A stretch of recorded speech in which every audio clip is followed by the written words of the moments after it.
son, where'd you find this?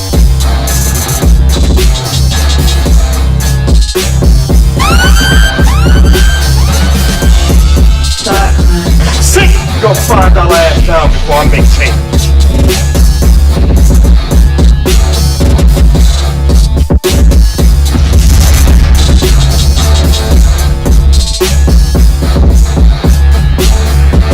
King Kong ain't got shit on me!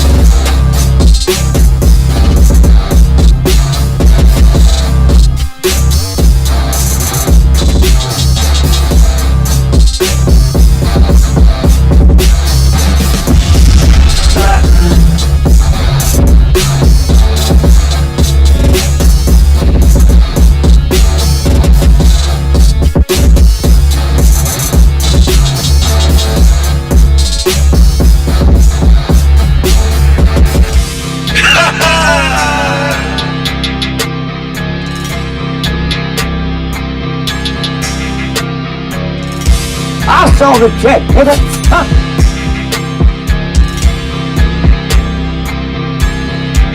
Thought Crimez.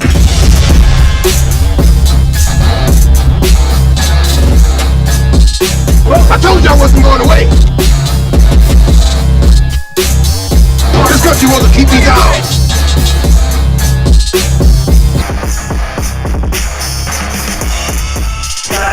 Chapel, man, I ain't going nowhere.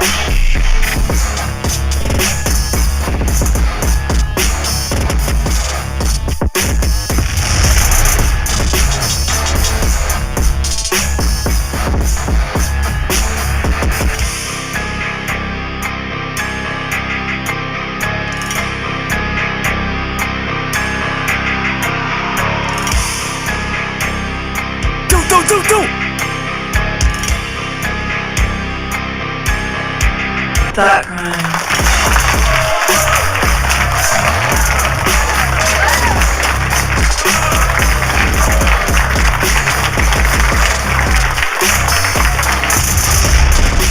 What makes you think that you jabronis actually have the right to tell somebody what to say and what not to say?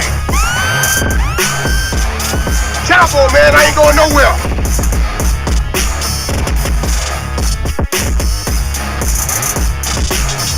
This country wants to keep me down.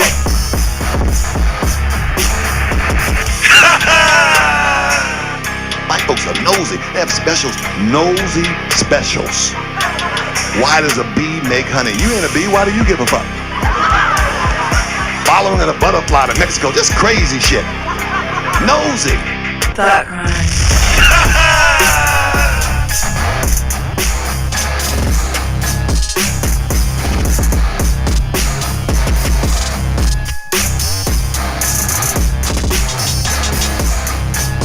Damn, son, where'd you find this?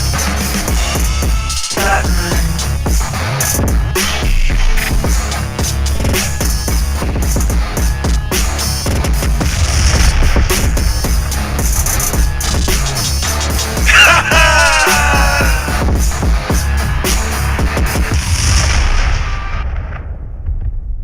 Warning. The Federal Communications Commission has determined the following content to be emotionally harmful. Snowflakes should not view this content under any circumstances, even if supervised by a G.I. Joe, Navy SEALs, Army vet, or someone with good common sense. The views and opinions expressed, including the depictions of persons of color, corrupt politicians, white people with or without a tan, haters, who have yet to brush their teeth typing angrily in the comment section with hot breath syndrome, do not reflect any official policy or position of the U.S. government. This program contains graphic language, dark comedy, unique intelligence, creativity, a high credit score, and high blood pressure when triggered. This program has also been accused of racism, violence, misogyny, mansogyny, feminism, MGTOWism, defacement of celebrities, and of course, being a bully. Welcome to Thought Crimes.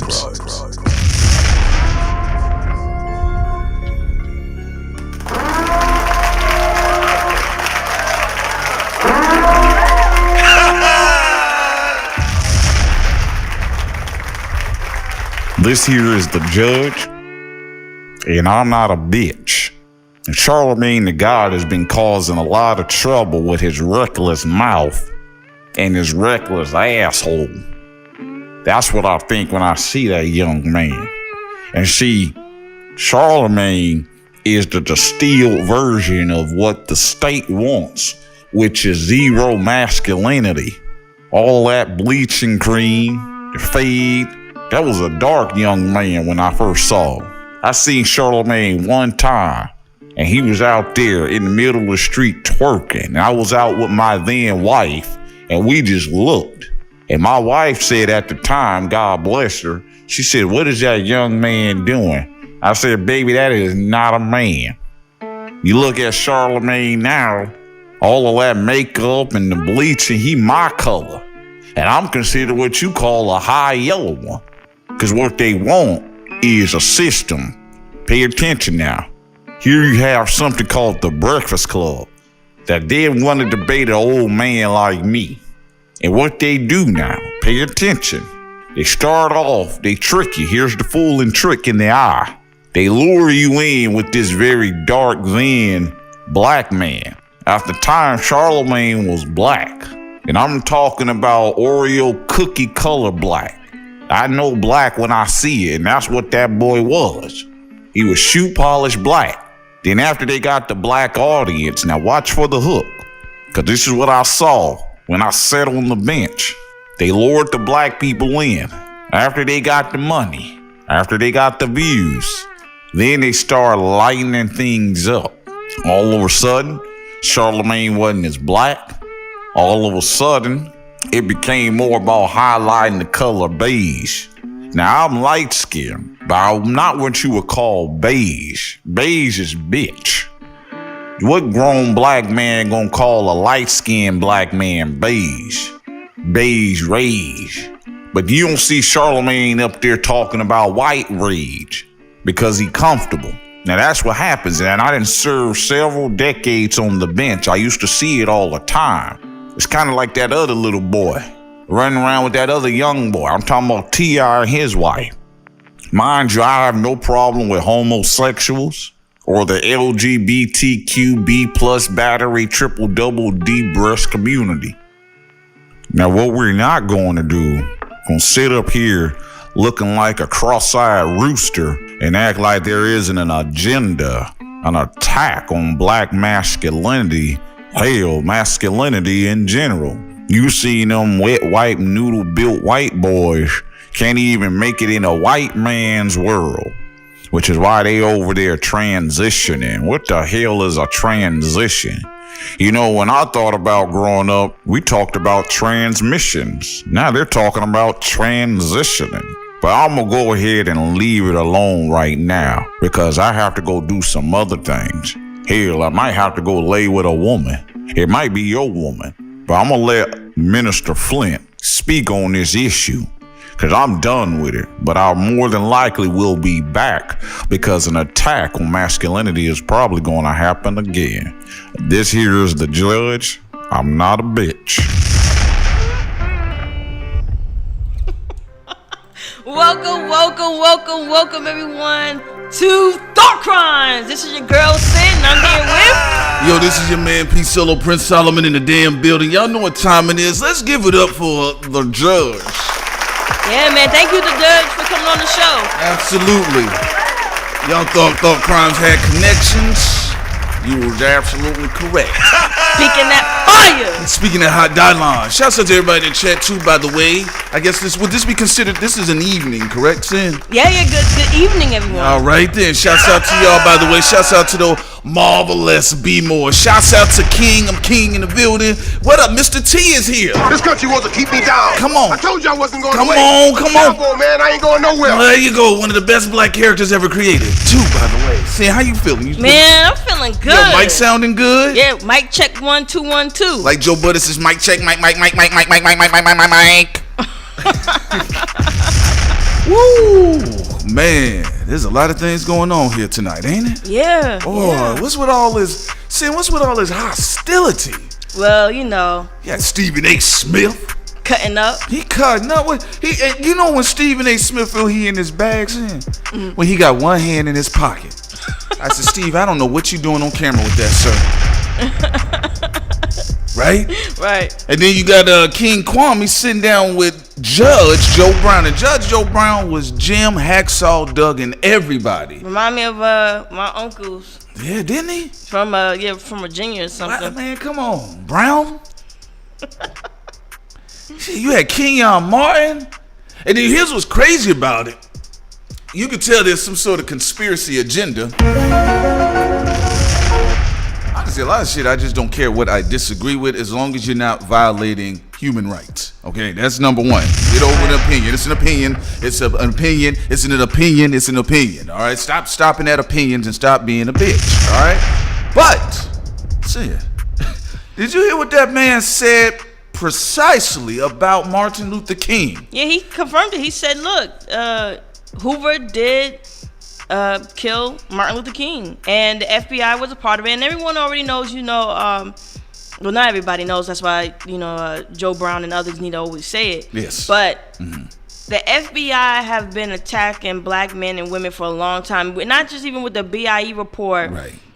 Even before that, you go into Martin, you go into the Black Power movement, you go into Malcolm, just the FBI was just Fred Hampton running rampant and just trying to kill and jail a lot of black people. We even saw with Tupac Shakur's aunt. She had to flee to Cuba because of the tyranny. So there were a lot of black people. Sister Asata. Yeah, a lot of black people who were getting destroyed by this country. In fact, as they allege, Fred Hampton decided that he was going to leave for his family, but the FBI still got him, and they killed that man. I mean, they got that, brother. And we still, to this day, the FBI has not issued apologies to black Americans. The FBI hasn't stopped its attacks on overly focused on black Americans and crime and saying BIE, black extremists. Like, you don't even have a black organization that is built on killing other people. You have black organizations that are con artists and mostly conning other black people, but you don't have no Ku Klux Klan. Speak to them peasants. No neo-Nazis. Speak to them peasants. You don't got a black organization bombing people and shooting up Asian people. Get at them low achieving niggas. So we as a community, we really need to talk some sense or do something about the FBI where they need a major overhaul, a major reform, because they need to stop overly focusing on black Americans. And the dangerous thing about the FBI is they are a part of the nannying culture. They nanny what black people have been saying for decades. Oh, if a black person talks too black, somehow he or she need to be watched. Get them up out of here. They need to be watched because they're a danger to society. No, actually blowing up people in buildings and shooting people up is a danger to society. Yeah, allegedly. You always got to put that in there. You always got to put that in there. You know what? And Sid knows how I think. I said, oh, shit. Judge was spitting all of these hair triggers because he don't care. He done told y'all a third of the people he didn't knew got assassinated, allegedly. By some nasty, disgusting... Cracker ass cracker! Uh-oh, I didn't say that. That wasn't me. That was Chris Rock. Y'all motivated him, not me. Now, Judge Joe Brown done sat up there, spit all them facts. And the Martin Luther King people, the Martin Luther King point was the most important conversation. That was the most important point of the conversation. I look on Twitter and see what's trending. That's why I call it trender. So I look on there, and here we go once again talking about the smooth out stretch marks on Lizzo's wide ass. No disrespect to Lizzo. I love her music. But I am sick of that black woman's butt cheeks always trending, distracting black folk from the real issue. I said that part of the conversation wasn't important. That was Take that woman's ass down. That was an appetizer. Judge Joe Brown then told you a 2-man hit team. He told you allegedly where it came from the fire station. Now, we done heard all of these theories, and some of you have done y'all research on Dr. Martin Luther King, a very strong individual, man. I always say this, and I have to say it again. When they performed an autopsy on Dr. Martin Luther King, the coroner said he had the organs of a 60-year-old man. Ladies and gentlemen, Martin Luther King was killed in his 30s. That's how stressed out the man was. And if I recall correctly, Martin Luther King and Malcolm X were killed at the same age. I'll leave that alone. So here you have Judge Joe Brown. You have Brown talking to Brown. Brown on Brown education. Brown versus the Board of Education. You have these two country black men. Shouts out to Georgia too, by the way. Y'all already know what time it is. So here you have these two individuals. Judge Joe Brown is official. You guys got to understand. Whether you agree with him or not, he's telling you his opinions, and he's also giving you facts. Get out the way of your opinions, man. Just stop being a bitch. Move that bitch shit around. If you want to debate opinions, fine. But what he said about Martin Luther King, I noticed that was not trending. Yeah, and yet we have to talk about the meat. We understand Lizzo and Cardi B with the appetizer, but what he said about Martin Luther King was very important and powerful. Also, Black Bomb 6, thank you for the donation. Mr. Brown turned bust into the new N-word. He can say it freely, but now Sassy A. Smith can't. Stephen A. Smith. Stephen A. Smith. That is recovering power, Sankofa. Damn, son, where'd you find this? Appreciate you. We also have one more for Look at you, Akeem. Akeem the Dream. Ooh, let's give it up for Akeem the Dream, y'all. I love Thought Crimes, and also let everybody give a happy birthday to Akeem the Dream. Fucking right! It's his birthday. There we go. It's my younger brother. So wish him a happy birthday. There you go, Brown on Brown. So, y'all don't mind if Sister Sin and Brother Prince, we go all the way in our bag tonight. We about to go all the way in. All right? What makes you think that you Come on, Rock. I know you're trying to play John Henry. Right to tell somebody Let's go. What to say and what not to say. So let me tell you how stupid the culture is. So we sitting up here, Sin and I, we double dutching. She watched one part of the interview, I watched the other part of the interview. We working, we're trying to put things together because immediately we want to make sure you all have an enjoyable show. Even if you're not looking at the screen, we have a lot of people that listen. We have people that are truck drivers. We have people that be on the road. We actually have people, man. Sin, we had one brother when we went out and did what we did in live and action and in living color. And we had people to meet her. We had people coming in from Virginia and Chicago and all over. People's telling us, we had a barber come in, he's like, hey man, we put on Thought Crimes, it'd be like 20 of us listening. I said, I told y'all about them ghetto analytics on YouTube. They can't count for all black fingers and black lips. So anyway, so we both come to the same conclusion. I said, why is all of this stupid shit trending? Nothing, I didn't see J. Edgar Hoover trending. I didn't see Fire Station trending. I didn't see the Marines trending. I didn't see even Martin Luther King trending. Yeah, we have to diversify. You know, we all for the fuck shit. Yes, and I think that Joe Brown understood he had to sprinkle some things in there that is connected to certain cultural conversations that was important. Beef jerky. Put a little sauce on there so people could pay attention, which is good. But Worcestershire sauce. Y'all have the mental capacity right. to be able to do both. Right. And this is why we had somebody said long ass intro. This is a long ass show, and the reason why this show is very long at times, so we can make sure all the dumbasses get too tired to listen through. Ooh, say that again, Sam. Because people need to be expanding their thought processes and be able to have longer attention spans than wanting to get shit quick. Now, don't get me wrong. Sometimes we on the go. Sometimes you need to get that quick coffee or whatever. Yeah. I get that, and we have content that's short for people as well. And you usually pause it and come back. We got short bus content too. Yeah. But sometimes we have to give y'all that full, long content where we can go down and break each thing down. You're gonna get this work. let me work. Remember what Loaded Lux said? Let us work. So we going all the way in, because I'm going to tell y'all, all you got to do is pay attention. To be honest with you, shawty, at this poor homie King, it's bigger than Charlemagne. It's bigger than Nino Brown. Sit your $5 ass down before I make change. Okay? Judge Joe Brown, he said, look, man, I'm old. Like, I'm really an elder out here. Because sometimes y'all know y'all got just old, toxic, dysfunctional niggas. You better respect me, young man. I'm your elder. No, I'm about to rob you, senior citizen Joe. But Judge Joe Brown was on something else, though. Because he been doing this. Saying, how long has the judge been running around like this? The judge has been out here saying these things for a really long time. And unfortunately, you have people like Charlemagne who are gatekeepers who don't allow all different types of black people to speak. And I look at Judge Joe Brown like in his rightful place as an elder. Yes. It's not somebody I'm going to argue with. Even if I disagree with certain cultural things, being somebody who's much younger than him, that's fine. But he drops gems that younger people need to hear. There's certain things are with the attack on Black America in today's world is more shadowy. It's more secretive. Right.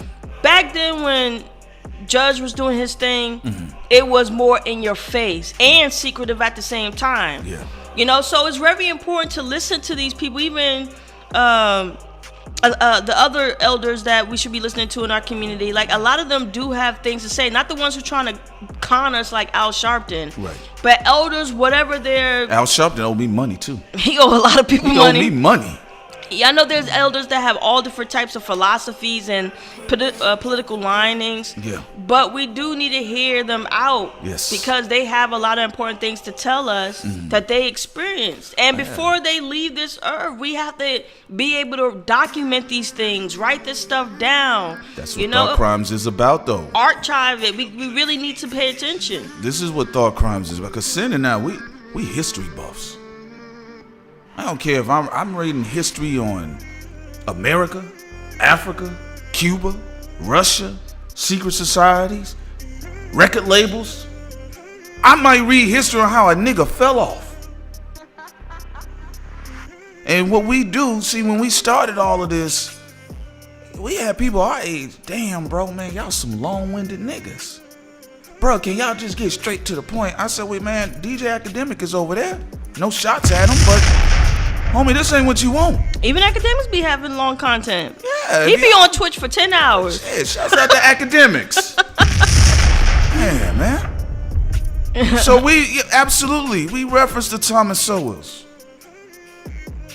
At the time, we were referencing Chris Hedges until it got a little goofy, but we respected the Cornel West.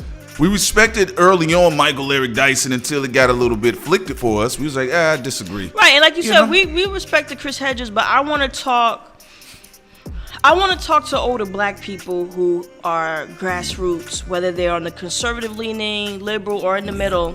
I'd rather talk to that. I'd rather talk to a Dr. Cornel West. Absolutely. Who is for the LGBTQ sandwich or whatever community. It's fine. And so on and so forth. And he has a lot of liberal, progressive leaning thoughts. But he's not a part of the establishment. See, I wish that people who speak on classical liberalism and progressives, I wish we had somebody on one end, like Dr. Cornel West talking, and then on the other end, you have people like Judge Joe Brown, and I think, or Thomas Sowell. And it's very important that we have these diversified, and have our elders be able to talk, because the ones who are speaking truth, whether they're liberal or conservative or whatever, they're not getting the play that they're supposed to get. It's the ones like Al Sharpton on MSNBC who's been conning us, been stealing from the community. He gets all the plays. You know, you get also organizations that have been accused of funneling the money away from the community, like Black Lives Matter and other. And then allegedly, real quick, Sin, the sister that was over Black Lives Matter, the one with the Andre 3000 mole on her face, allegedly they said she stepped down because of the controversy. And she stepped down with the money. Say that again, Sin. She stepped down with the money. Again, praise and sincere. That is absolutely correct. Now, how goofy did that look? Bad timing, right? She showed with the 1.5 million dollar pad in the middle of nowhere, a bunch of dead coyote skeletons. I said, sister, like, okay, that's what you hustle for?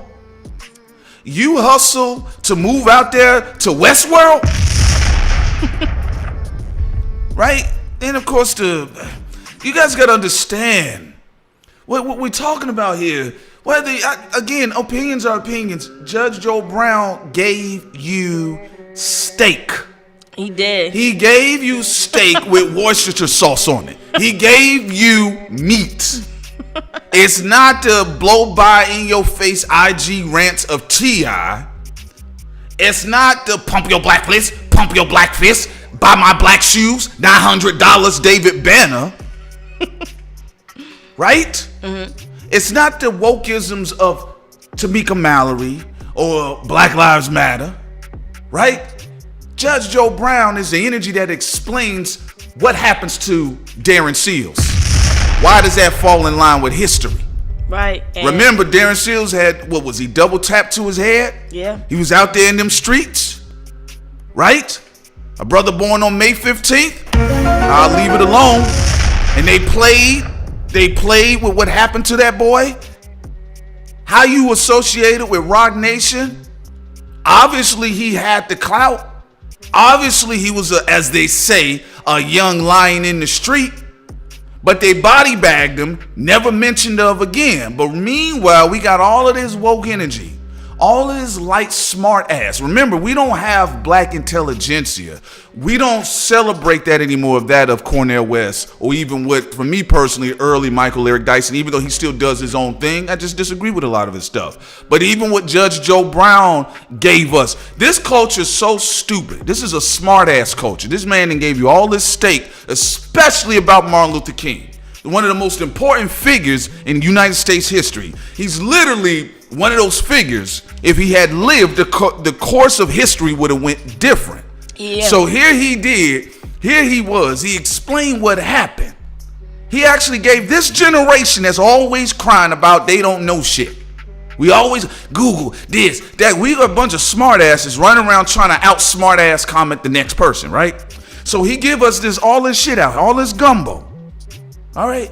Then I gotta look on Instagram. I gotta see on Twitter what he said about Cardi B, what he said about LIZZO, what he said about this celebrity or that celebrity or that, and everything that was very important pertaining to history. Because look, let me tell you something. Him explaining about Martin Luther King is the same reason why the fact that y'all was ignoring that shit and that shit wasn't trending is the same reason why Darren Seals' name vanished from history. Absolutely. And that's exactly why we need to talk about these important, subjects, because people do need to know and people do need to pay attention. It's kind of like if you look back at what happened with Booker T. Washington, he was one of the major important factors of building a lot of black successful towns. If you look at Ida B. Wells, yes, she was about, equality between men and women, but when she found out that the white feminist movement didn't back Frederick Douglass to go speak in the South because it didn't want to make white men afraid, and they didn't appreciate Ida B. Wells being with a man, she dropped out. These are some of the things that's very important to say, and she also was a prolific writer. She stood up for black men and women, almost lost her life, had to flee. And in one state, she stopped lynching for about 50 years with her publishing skills. Then you move on to many other historical figures that was able to move the ball when it comes to black progress. I look at Thomas Sowell, Judge Joe Brown, and Cornel West and others. It would be a great mixture because, look, you'll have on one end those who know policy, litigation, how do we speak the language that we need to speak in order to get bills and policies passed. Then you have a guy who's really about economics, He could teach how we structure proper towns and cities and functionalities, and then also hooking up with young people. How do we connect that to AI as well? How do we connect that to new technology and applications and things like that, right? Then you have Dr. Cornel West. He could be really about that business and meet in the middle with black conservatives, where how can we get reparations? How can we have government work in partnership with black people and not work against black people like the FBI have with attacking random black people for speaking the truth and trying to make their communities better and getting them killed? Yeah, you know, I mean, I'm sorry, folks. Sin and I, we do enjoy dense conversations. Look, it's kind of, look, let me tell y'all something. There's so many woke Power Rangers, and then the ones that are confused. You know, like, look how insignificant Boyce Watkins' energy has been. Every time you stick your yam head up, no one cares. Outside of you say using the same bleaching cream as Charlemagne. But here we go with Boyce. And let me tell you the reason why Boyce had caught some smoke from Kwame. First thing Boyce came out and said is, oh shit, let me hold my bowels. Oh shit, Kwame, they gonna get you. They gonna get you, Kwame. Now, let me tell you something about a lot of the dudes when I was younger. Yeah, we grew up in messed up environments, but when we got into contact with older black men in our community, I'm not gonna be fake with y'all. A lot of them had Judge Joe Brown's energy, but that's because I grew up in Atlanta, Georgia.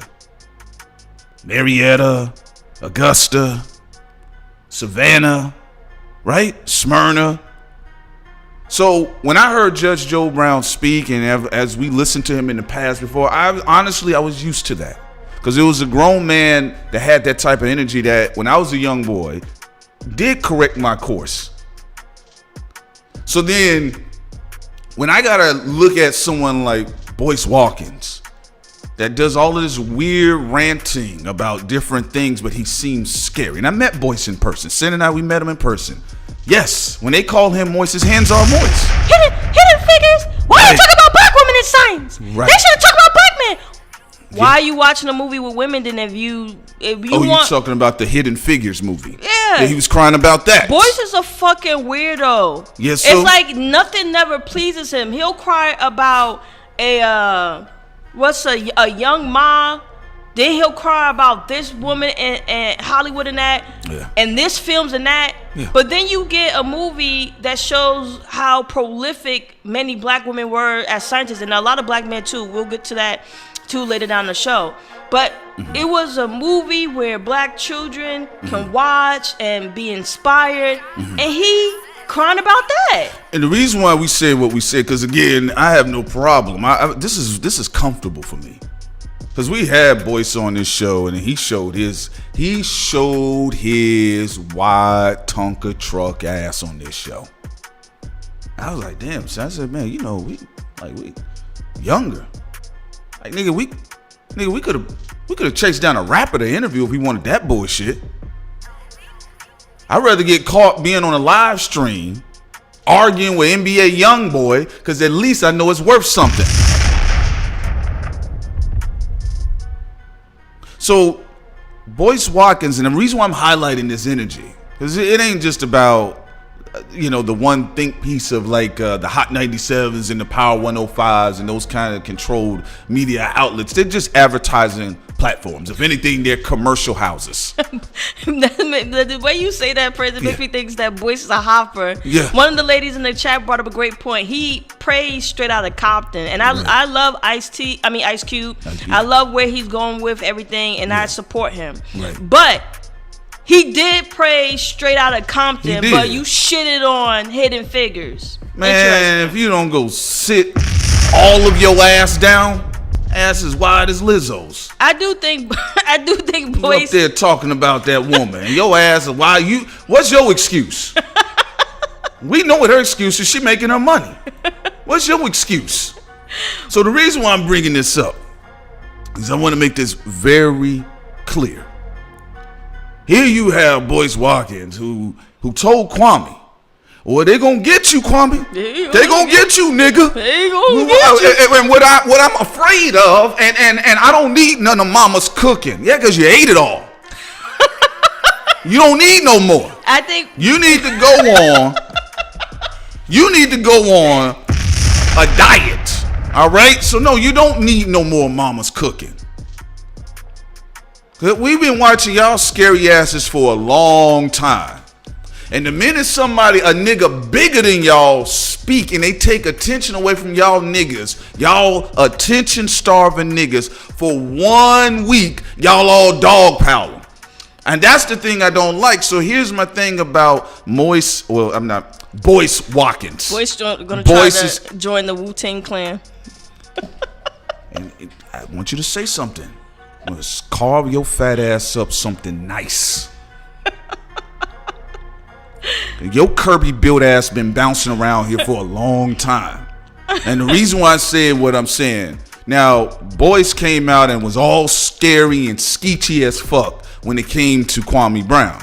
Now I gotta sit up here and listen to the judge talk about his friends getting assassinated by black merchants of the deep state. He's presiding over cases having to do with the government in the United States of America. And the psychology of certain black individuals in certain environments. Like, he's breaking down a lot of important stuff. And before, Prince take the wheel again, the head of the wheel, my thing is, some people are starting to say in the chat, one person said that Judge Joe Brown is homophobic and, sexist or whatever. Here's my thoughts on it. Homophobic is when you try to stop people for doing whatever the fuck they want to do in their own home. Did the judge says that? No, he did not. Speaking your opinion is not homophobic. When you try to stop people from living their life and their freedoms, that is when there's issues. But if you call somebody homophobic just because they have their opinion, we all know that there's some straight men and women that hate the opposite sex. There's some straight women who hate men and some straight men who hate women. But you know what? There's also people who are a part of the LGBTQ community that hate the other gender too. It's not, so we have to keep it 100%. And just because we're critiquing a demographic that of course I'm a part of as well, doesn't mean somehow someone's homophobic. Homophobia is if you try to stop someone from gaining employment because of who they love. Homophobia is if you stop someone from getting an apartment or a house because of who they love. Homophobia if you try to jail someone, kill someone, spit on someone. That is hate. And because we don't even know the difference anymore between hate and just somebody saying their opinion, that's fucking problematic. Get them out of here with that word. There you go. Once again, the black woman. Now back to Boyce. The reason why I'm saying what I'm saying is because this was my point. And this is one of the reasons why, arguably, if we're talking about a type of energy, to be honest with you, that whole space and people that would like to climb in a certain space, they have a problem with authentic people, relatable people, real people, everyday people, because they despise the everyday working man and woman, whether they're gay, straight, or whatever. I don't know. But one thing I know about that space, they are sniveling cowards. They look to a sin, right? There's an air of elitism there. So you're not going to be in that space unless your back hunched over like Boyce. And that's honest. You had all that smoke when you came on this show, shooting at young niggas in the chat. You know how many people reached out there and was like, bro, that was messed up, man. Why didn't you cook that nigga? I said, I'm gonna let that nigga die on that hill. Cause when he fuck up again, somebody gonna get in his ass, and then that's the receipt. Well, he's in the chat right now. OTM, Boyce, how you doing? Thank you, Vesta. So another thing. So here's the thing about it. Now, the reason why I'm highlighting that, because Boyce was scared about the YouTube channel of Kwame.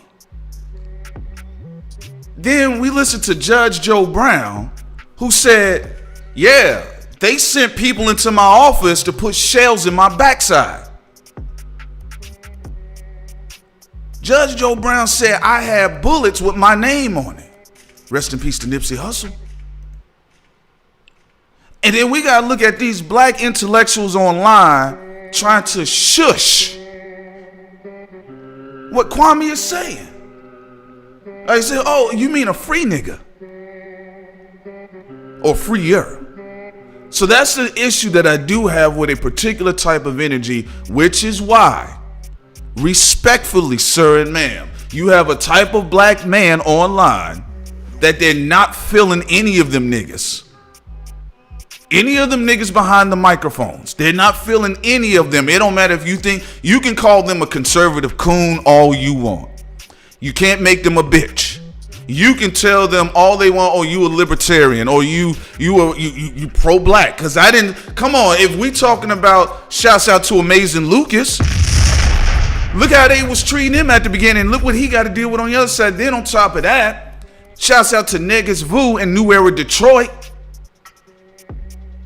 Me was being in contact with them early on. They would tell me all type of fucked up shit that was going on behind the scene with them. Yeah, we went to a We Buy Black convention. We had two amazing followers that we appreciate that told us it's still hot in Ferguson, Missouri. But you know, the liberals, after they got what they want, and Blue Vest D-Ray got what he needed, and Sean King, you know, them fucking con artists, they left Ferguson high and dry. Don't even fucking talk about Ferguson, Missouri anymore. Ferguson, Flint.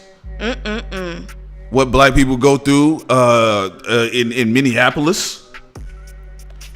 If we're talking about the incarceration rate for black men, right? Also black women, but we also talk about what goes on when it comes to housing and the eviction rate and housing displacement for black women, which has done just as much damage to black women quietly as the prison industrial complex has done to black men, black fathers, black brothers, black sons, right?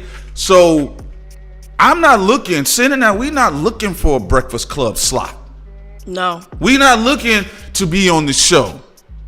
Are we gonna have a bunch of campaigns relegate? We don't even give a fuck like that.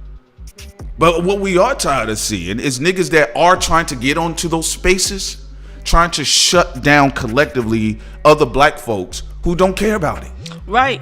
And it's really important because Prince's brother was a police officer, and Amazing Lucas, and there's a lot of black men and women who want to participate in certain things, but they can't because the structure is all screwed up.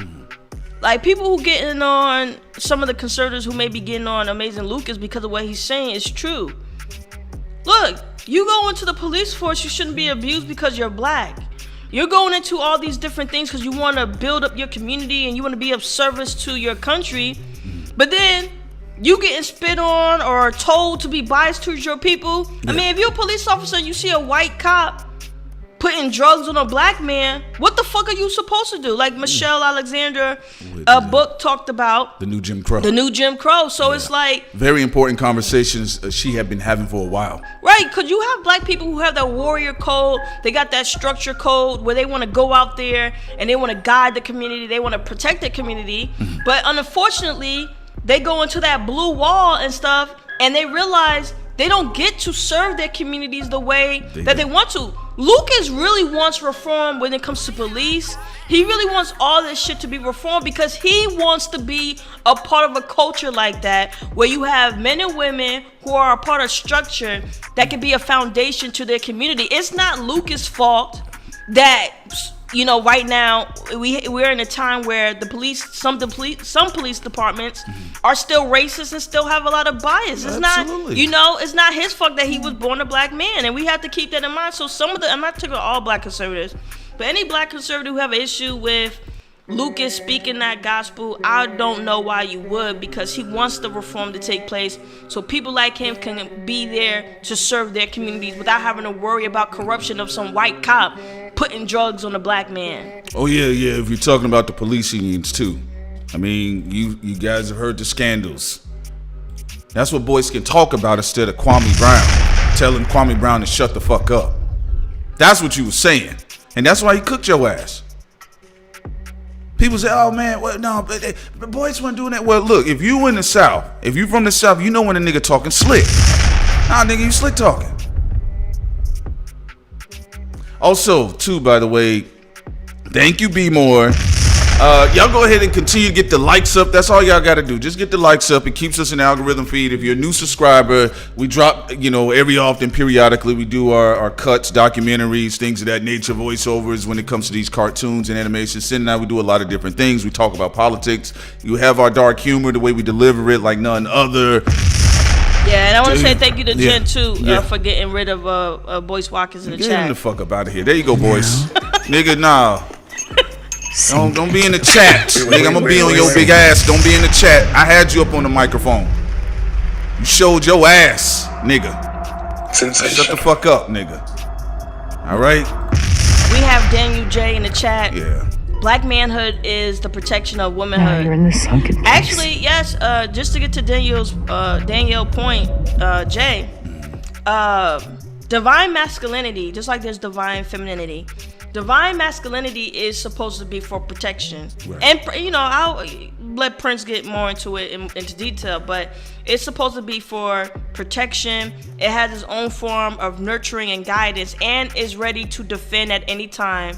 If, a man or whatever is not divine masculinity, let's say someone who wants to burn a whole town or kill children or whatever the case may be, right? Mm-hmm. Divine masculinity is supposed to be there to protect, people like Jessica Reed.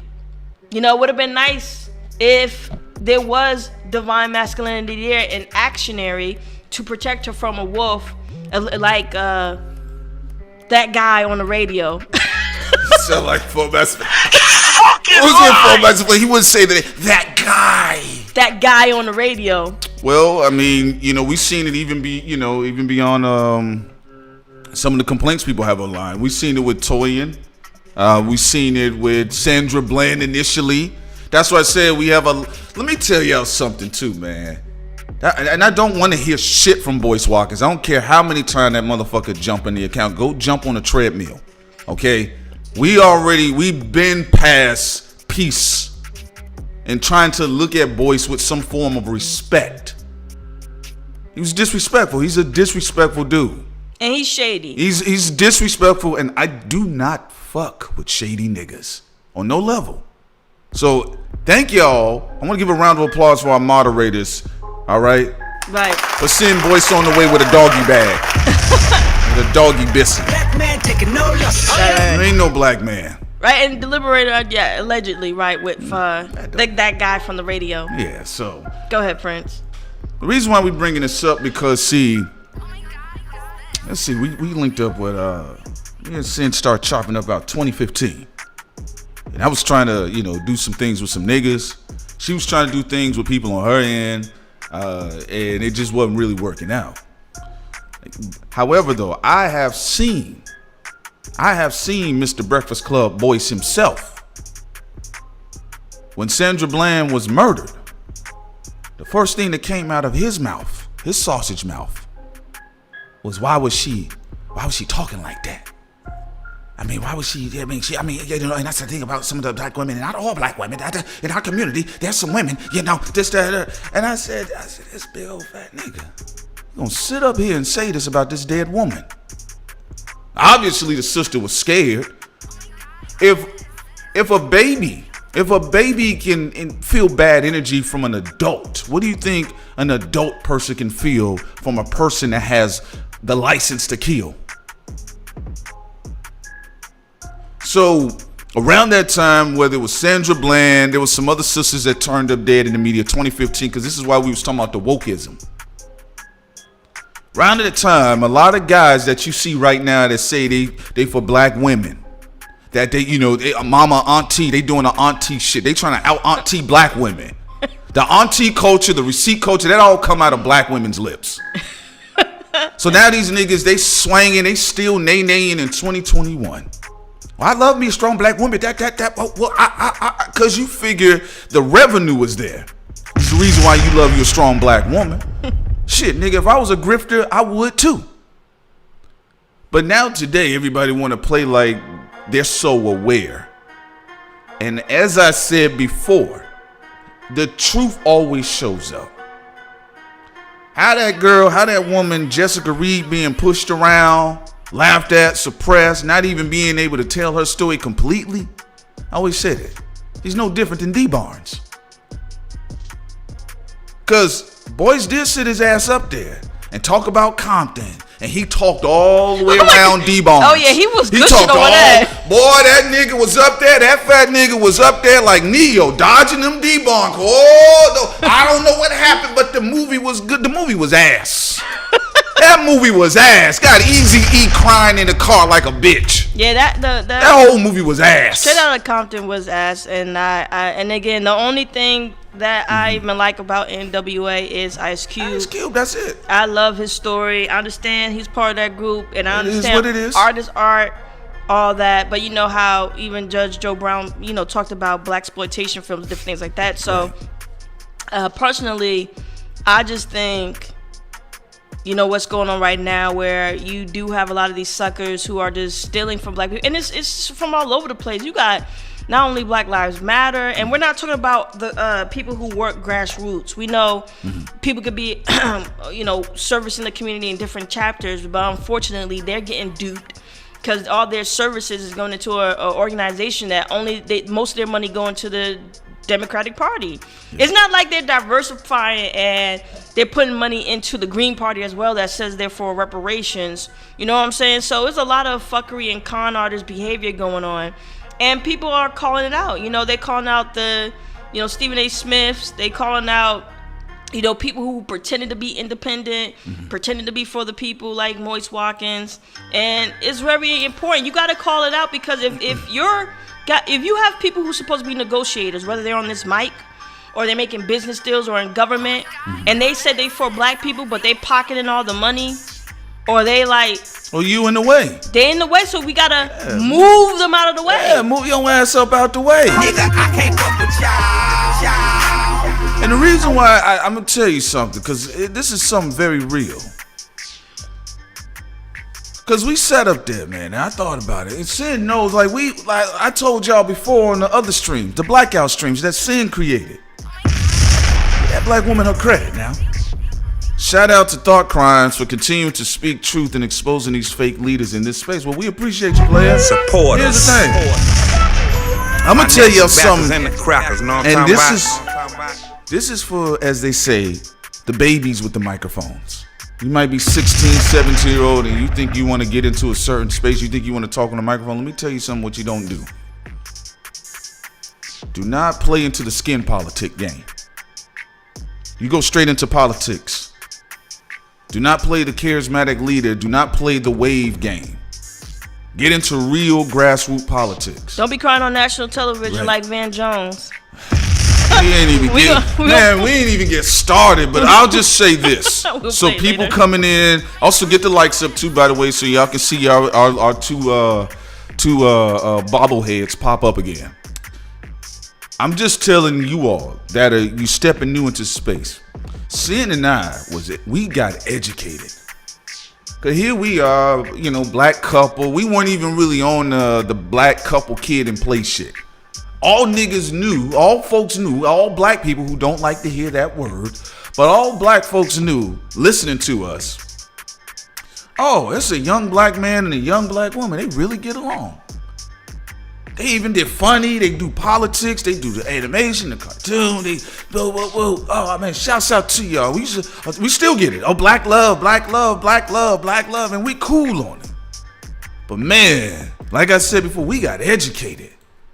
We ran into niggas like Boyce behind the scenes, who showed us what it really was. David Banner showed David Banner with the God box, and we got pictures of the nigga taking shit. He taking pictures with our art and shit. Look up one day, Sam was like, man, we got blocked on Twitter by David Banner. I said, for what? He has that right, but... Yeah, but I was just curious. I think it was more of a curious, because I know we can roast, the little pencil head niggas like T.I. them. It's because we talked about the mayor of Atlanta and T.I. And I think that was before then. Oh, yeah. It was before then. No. This was strategic. This is why I'm telling the niggas coming in behind us.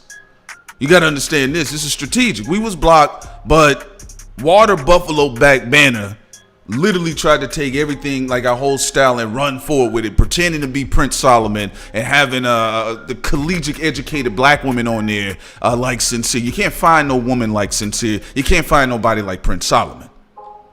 Now, we didn't have all of these dusty woke tears come to us behind the scenes, kneeling and praying like some cheap hookers. Oh yeah, y'all Thought Crimes, y'all dope. We love y'all. The same shit that Monique was saying on Kevin Hart's podcast. Behind the scenes, oh yeah, love you, whoop, whoop, whoop, whoop, whoop, but trying to cut you down publicly. Right, and shout out, I have my constructive criticism for Kevin Hart, but how he stood up against the Oscars, having Monique on. Absolutely. I'm like, he's really been impressing me lately. Yeah, shout out to him. That was a good one. And even admitting, you know, yeah, Sony was being racist towards me. They called him a little monkey. They got mad, a greedy monkey. They called me a greedy little monkey because I got my money. And you know, this is the thing I wish that I think Kevin Hart is understanding, because something that Wanda Sykes talked to him about. Mm-hmm. You gotta show us something, brother, because there's a lot of shit going on and a lot of fake people out there. So when you came out there and said, look, this is what's been going on behind the scenes, you brought Monique out and different things like that, that made me see another side of you, because I can't just assume you a stand-up dude. I don't know you personally. All I know is what you say online. That's all I know. So when you came out there and you stood up for yourself against the Oscars, and then when you went out there and said, you know what, I was wrong with Monique, and you brought her on the show, I thought that was a good thing. Yeah, man. Because, you know, Monique was 30 years in the game. And Thought Crimes, like, even between Sin and I, we had our constructive difference in certain spaces, but her and I collectively agreed, because you know how many excellent black people were on the black vaudeville circuit that helped build Hollywood up? You know, whether we had Rex Garvin on the show, we had D. Militant, a legendary comedian, break down what went on with black comedians. That's why when we was talking about what was taking place with Monique, Sin and I, we was appalled. We said, wow, y'all really trash bagging Monique? You know, and like I said, some of these pro-black leader woke tears, I'm gonna tell you something, they're gonna compromise themselves and what they really feel behind the scenes, because they say, man, I may get a Hot 97 slot, I might get a Breakfast Club slot, I may just get a chance to smile in front of the camera. Bro, you can get your own camera. You can smile on your own time. You can create your own audience. Shouts out to AM1 too, by the way. Shouts out to you, by the way. Son, where'd you find this? I appreciate you so much. Support us. Financial backers and the crackers, know what I'm talking about? So the Monique thing, it rubbed us the wrong way, but it was actually in accordance to what we have seen firsthand ourselves, which is why we just kept going. Shout out to Nikki. I'm sorry. No, you do your thing. So shouts out to the Queen Nikki. Appreciate you so much. Also, AM1 says the judge was killing it. He was, because also I see people talk about the LGBTQ community, and this is the thing where we talk about demographics versus the politics that are trying to represent them. Right. It's like the heads of Black Lives Matter or Al Sharpton and all that, they don't represent us, right? They don't represent represent themselves. Yeah, they don't represent the diversity of black people. It's kind of like when you had, we know Jenner is a trans woman, right? But she came out and said trans women shouldn't be in women's sports. So just because the political representation is trying to force things, that does not mean the whole demographic agrees with that. So when you talk about bi people, people who are gay, whatever, whatever your persuasion is, not everybody in that community is for nannying people, shushing people. True. You know, forcing certain situations that shouldn't be forced. Right. You know, not everybody's like that. Just like every black person isn't for a lot of the things that they're trying to force down our throats as black people trying to say we're all in one basket when we're not. And look, there's a conservative movement that is quietly and strategically building themselves up. I'm not going to say exactly what they're doing, because I feel like it needs to be a balance when it comes to black media. We need black libertarians, black conservatives, black classical liberals, progressives. We need all different types of black people and black voices to be able to come out and speak. Back in the 60s, you used to have James Baldwin debate and talk to a Malcolm X. You used to have a Malcolm X be able to debate and talk to a Martin Luther King. Did Martin and Malcolm and Baldwin agree on everything? No, they did not. When it came to so many, there was some things they had differing views on. But you know one thing they did agree with? The love they have for black people and and saying that we need to figure out a plan to serve our community and also get rid of systemic racism. Because they recognize the unified front that was against them. Also, shouts out to Vesta, says the Browns having a cookout. Yeah, meet the Browns. Now, these are real Browns. Support us. Also, shouts out to Jake. Financial backers. Remember when Joe Biden went on the Breakfast Club and let everyone know that they aren't black if you didn't vote Democrat? Absolutely. You mean he was saying, I own you niggas? Joe. What was financial backers and the crackers? Know what I'm Messy talking about? Biden, Joe Messy Biden, right? Joe Baked Bean Biden. He was up there letting everybody know, no, I own you niggas, right? So what's innocent is absolutely true. Yeah, I've talked to retired Black Panthers. You know, they were talking about, look, we disagree with each other. These are guys I talked to. They said, no, I'm talking about official retired Black Panthers, the ones that were from the 60s and the late 70s. They said, no, we disagreed with other people, but we made sure we weren't trying to destroy each other in our disagreement. Right, except for those who are con artists. I'm sorry, Prince, go ahead. No, the only people, and I'll say this and I'll say it again, the only people who get canceled in the cancel culture are black people.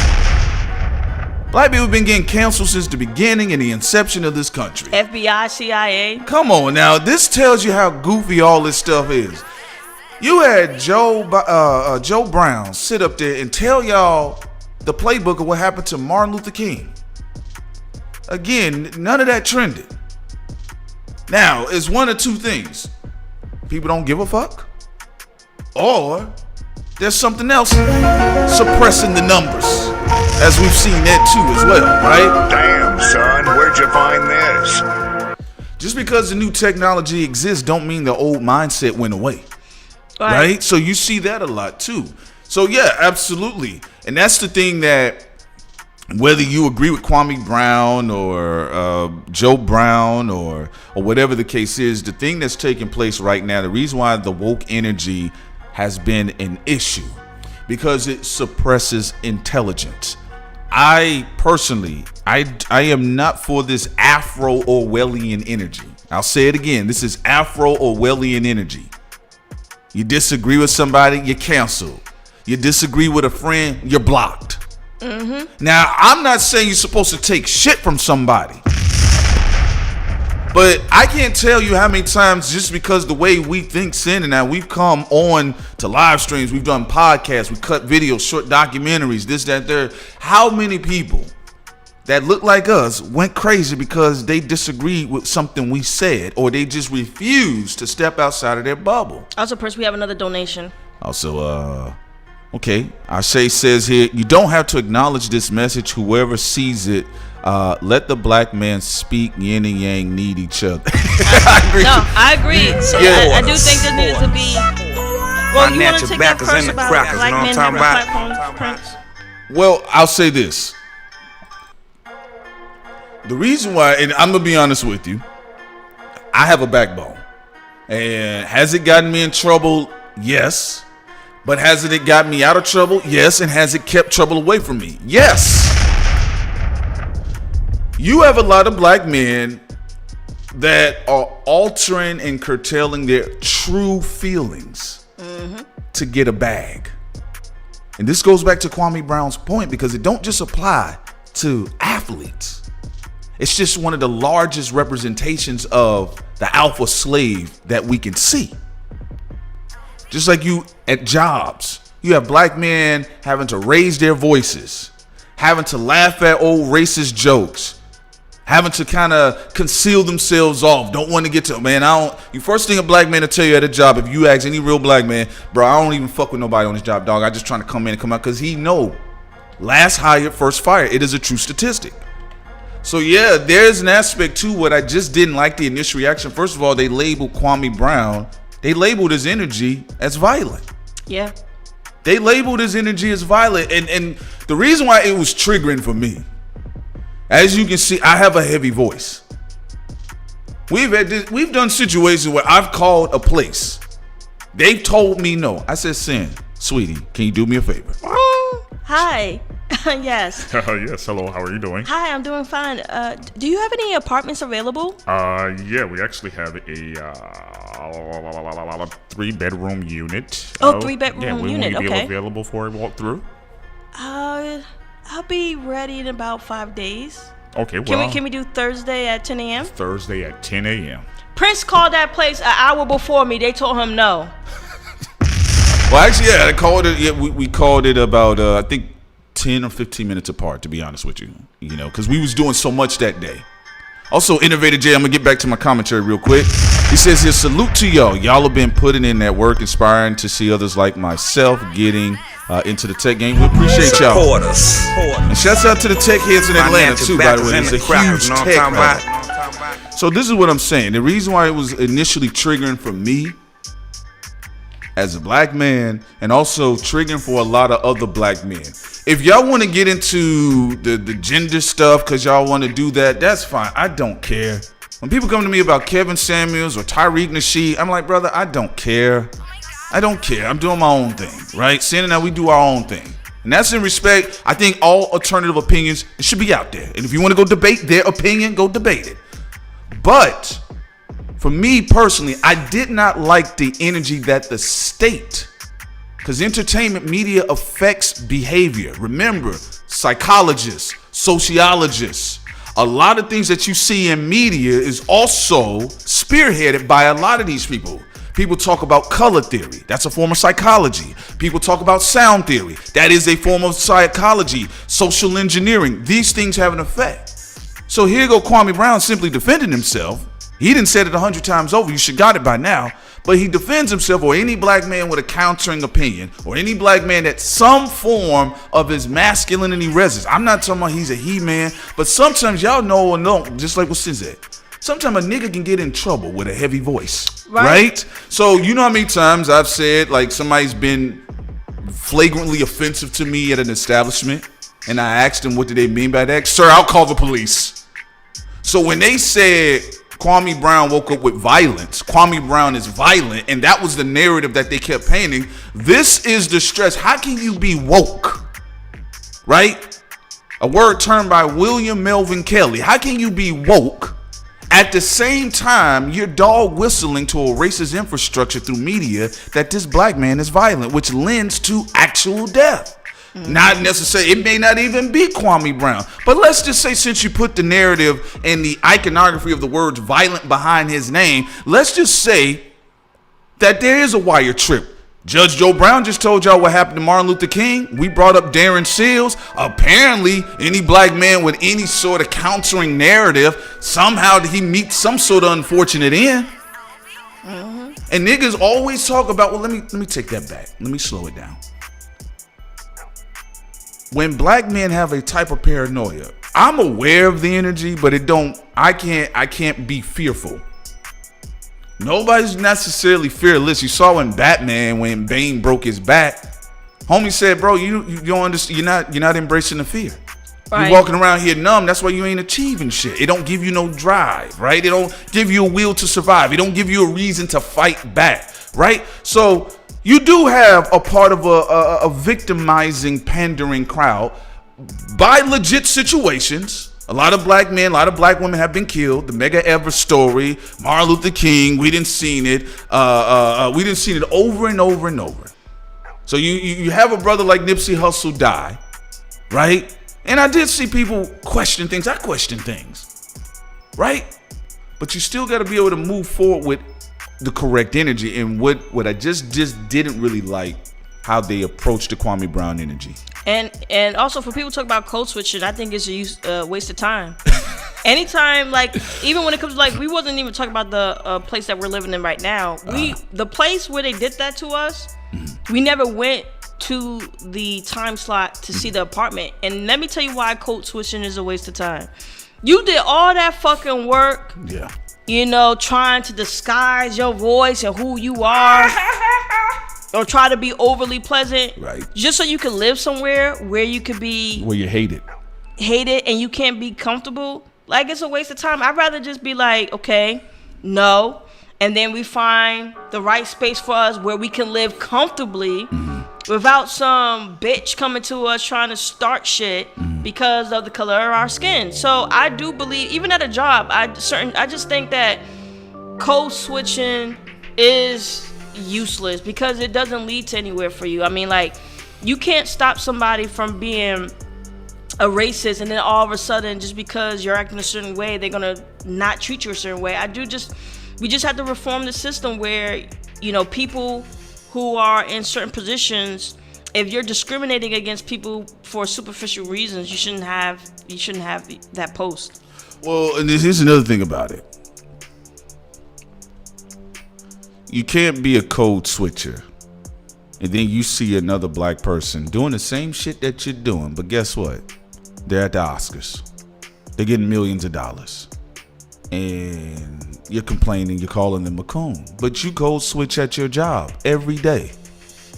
You deal with a supervisor, you may deal with a manager, you may even deal with a coworker that you gotta sit next to, work next to, be on a factory line next to. And you know in your heart, the deepest of your black Harriet Tubman heart, you know that they're a racist. You know at the very least they're a bigot, right? Because racism is the bigotry practicing a system in action to disparage a class of persons or people, right? Right. So when you see that on the other side of the game with some of these people, because like I brought up earlier, boys are called people coon sambos all day, and he be cold switching up like a fucking transformer. Hey, this is my friend, right? Chuck. Because it's the country we live in. Now, if you one of those people and you like I walk it like I talk it, no Migos, but you 10 toes down in the paint like they do in Texas, then you have no problem saying, bro, I don't care about code switching. And I know a lot of folks like that. Man, I ain't kissing no ass, dog. You either hire me or you don't. It is what it is. I'm qualified or I'm not. I'm respectable on the job, but I'm not doing all of that. And to be honest with you, people that do what they do what they do. Because also, there was an era where there were some black people that were listening to those quote unquote white people that they happened to be in service jobs around, and they got real valuable information out of them, whether those white people were aware of it or not. Yeah, right. Just like we seen with the Japanese. If you're doing some slick espionage shit to get money and get out and then build your own, there's nothing wrong with that. We're talking about people. You code switching for so long, you in an uncomfortable situation, and eventually they get rid of you anyway. And then now you're depressed. Now you need mental health. Nothing wrong with it, but now you need to read Charlemagne's book. Black Privilege. Crack Privileges. Also, we have another donation, Prince. So to Cane Freak, it says Kwame has attracted not only black folks, but Americans of all colors are talking about Kwame's message. I'm a Middle Eastern American, and I love Kwame. Oh, you're related to Prince. Shout out to you. Support us. We appreciate you. But here's the thing about it. Financial backers and the crackers. Know what I'm talking about? Look, if you're looking for a free enterprise for culture, if you're looking for a space where we can actually have disagreements, because to be honest with you, everyday life and engagement with actual human beings is nothing like we see in entertainment. Like when you think about the Breakfast Club, everybody agrees. Just agree. Oh yeah, people over talking each other. Agree. Hot 97. Agree. You see it even distilled on Fox. Judge Napolitano had an issue on Fox. He talked about like, yo, what is this? When that energy shifted very hard to the ridiculous nature of Donald Trump, because people. Mitt Romney, when we spoke about what Mitt Romney did was G-code, we had folks getting at us. I said, well, wait a minute. He's not going along a stupid ass culture now. And we can disagree with the policies of Donald Trump, and we can understand that, and we can judge his administration just like we judge it compared it to the Obama administration, the Bush administration, the Clinton administration, and the Bush senior administration. If you're talking about within the realm of law and policies, that's a different story. But we also, with each administration, there's a new culture, or there is a culture that's represented. I'm going to go ahead and get to Mr. J. So Mitt Romney said, look, bro, I'm not for the policies, and also I'm not for this terrible culture that's generated, because the neocons and all that stuff, that's out the window. We in some other stuff. We in basement dweller territory now. Right? That makes me think of even what you're talking about, like people like Roland Martin. We had a situation with him too, where he let us know exactly where we could go. He is one sassy bitch. Yeah. One sassy bitch, and this is why I say that. Roland was in front of the black youth and black college students, and just young adults in general that want to get into politics. Right. He was doing some chicken butt dance. Oh yeah. In front of Hillary Clinton. He was making it twerk and clap like Ronnie and Trixie from Player Club. Right, because a classic movie. Hillary was like, do the dance, and then he did it in front of all these black students, and I'm like, how humiliating that you doing this chicken dance in front of a political figure that you're supposed to be, I guess, making a deal with, or whatever. No, he thought he thought he was gonna get into that space though. Yeah, he thought he probably was going to get into the cabinet, Obama administration, whatever, but wasn't going to happen. Hillary, when she was running out or there. even Hillary too. Yeah. But what I found so disturbing is when he was like going after certain black alternative media, which he allegedly is supposed to be now. I asked him a question. I said, "Why are you going this route before first talking to someone one-on-one?" Because we talked to Boyce before already, so that's why. Yeah. But I said to Roland, why don't you just talk to some of these people first before going all ham hawk on them? He went off. And he's like, hurt dogs holler. A hit dog will holler. With that fucking strip in the middle of his fucking head. I said, man, if you don't shut up with that dirty runway on your head, can't no plane take off. Too narrow. I'm telling you, cause I gotta understand, like, Sid and I, we very respectful people. Yeah, there's people we didn't pull the trigger on only because they were black. Yeah. We gave mercy. We had a video.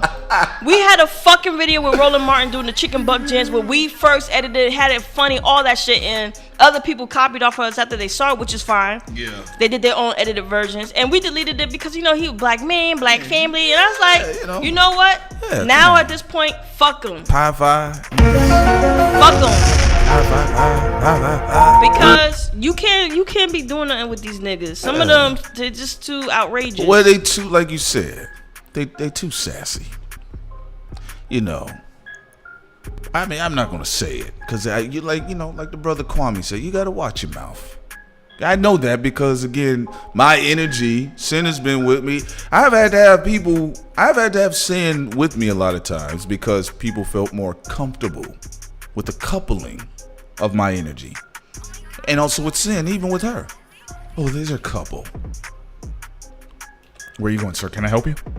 Yeah, man, I was just wondering if I could. Okay. All right. Who are you looking for? Okay, well, how about you get out my face? All right, Bama Boy. Shouts out Bama Boy. He says the go along to get along gang, just like Kwame said. Absolutely, because look. Oh, and we've got Jay too.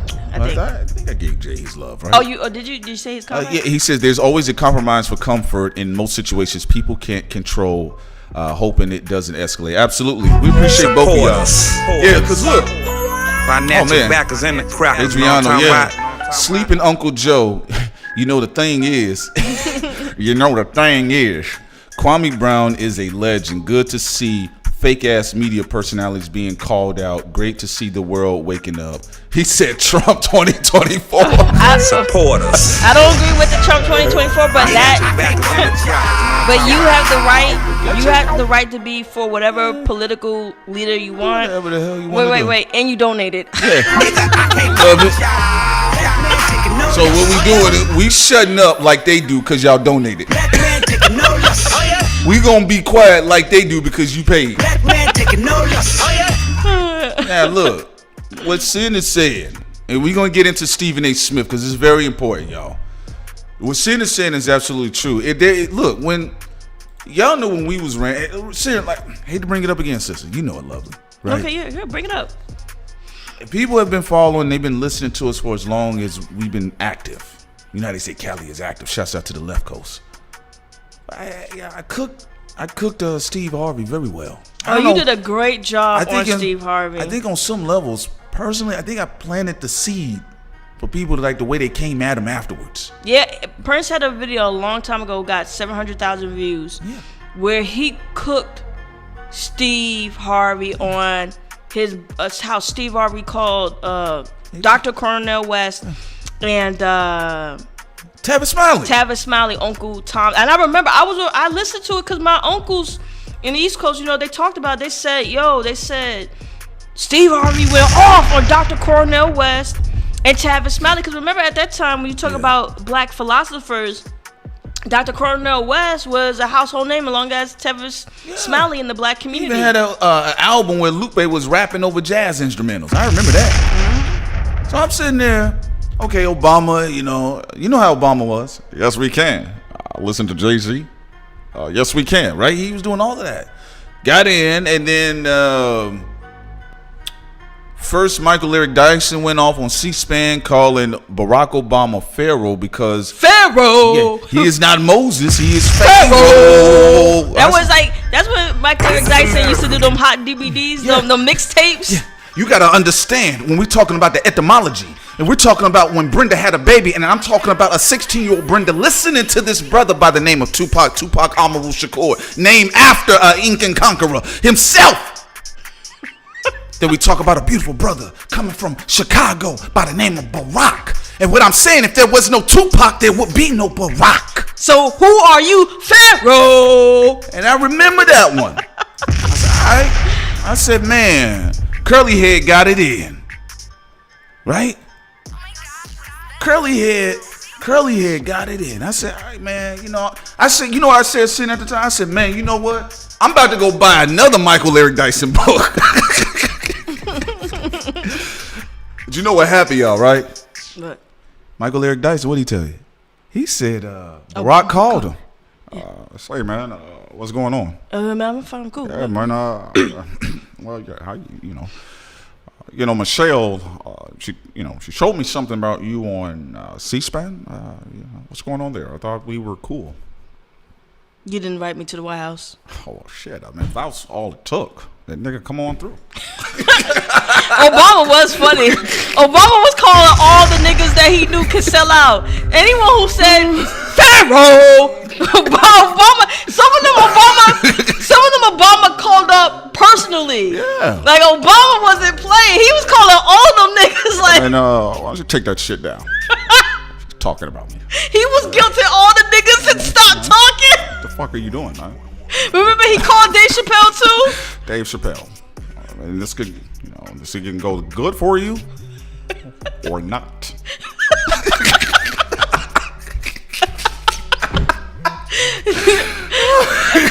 Obama was calling all the niggas in entertainment. He was calling all the black journalists. Y'all know when Obama with those pictures where Obama was on the phone, he was calling the niggas. Y'all thought he was talking to politicians. Obama was calling niggas up. Remember Jesse Jackson? I would call them nuts. Oh yeah, Jay-Z. Shit, I got Obama's number on my phone. Leave me alone. I own it. Touching down in Rome.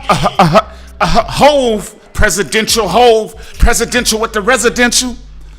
You know, Obama was saying, what the fuck is he talking like that? You can expose someone. So, Michael Eric Dyson, after, and he said it on ironically, again, the Breakfast Club. He said, hell, I got a call from Obama. Because Eric Dyson was going hard on Obama. Pharaoh! People forgot, this is what we do on Thought Crimes. We do history. We remember shit. Like, we not a part of, like, yes, we're young niggas, but we not part of I don't remember, man. I was too, man, when Endgame came out, man, I was a baby. I was a toothpick. I don't know nothing. I don't know none of this shit you saying, B. I said, nigga, it came out last. I don't know what you mean, y'all old niggas. Y'all old niggas, man. I don't know nothing. I don't know nothing, man. I don't know nothing, man. He's like, yeah, man, you know, what you think about Trump's president? Man, when he was in office, man, I wasn't even, man, shit. I wasn't on this planet. So excuse us for having a memory. Excuse us for being comfortable with who we are. So Sin and I, ooh, man, we definitely remember that. I was like, man, because people forgot how much clout Eric Dyson had. People, you're talking about... He was like a mixtape rapper. I'm not gonna lie, I really did enjoy... I missed it. Michael Eric Dyson when he was about that realness, because it's like, it's kind of like was rapping, but it was preaching, but it was a lecture, it was an audio book. So, Pharaoh! Y'all gotta remember, man, go do your history. But so, Eric Dyson had all of this... He had all this hot Dylon educated smoke for Obama. Obama had to call him. Call me, brother. Why don't you call me? Although Obama did show niggas just be looking for clout and hugs. Cause after he called certain people, they shut up. Man, why don't you come over, man? What do you want to do, man? You want to play golf with me? Yeah, come on, man. Fuck some secretaries? Like, what you want to do, man? You come through. Right? And you didn't hear nothing. But yeah, Michael Eric Dyson had all of that clout and all of that smoke. And you guys got to remember, this is what we said is very interesting about this era. Because the Breakfast Club is like, they originated in 2010. And I'm talking about them as a quote-unquote culture.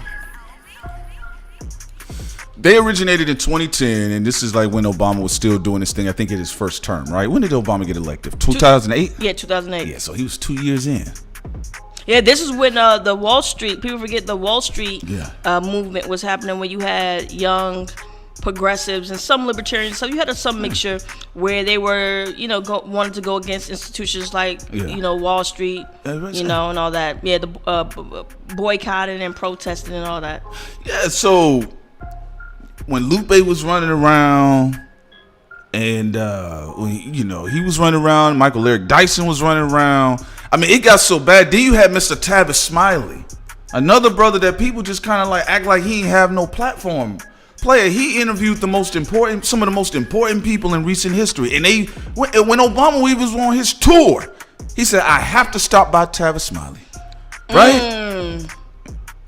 You know, because Tavis Smiley had a way, unlike, let's say, a Hot 97, and he's before these people. But he wasn't a hip hop nigga. He understood hip hop. He was more of a jazz man, a Wynton Marsalis man himself, right? But he had a way of personalizing individuals and made, like when he sat down, classic interview with Prince, classic interview with Will Smith, classic interview, you know, with Obama. This is when Obama was like, you know, and that was for a particular age demographic. I think it was like for the 35 to 40-year-olds of that time. They're older now, but at that time, it was important for them to personalize Obama. Because you had online, you had conspiracy niggas saying he was Malcolm X's son. Oh, yeah. I don't know what niggas are smoking. Niggas was like, Obama's Malcolm X and Martin Luther King put together. It's like, if you made one super Negro, it was some weird shit.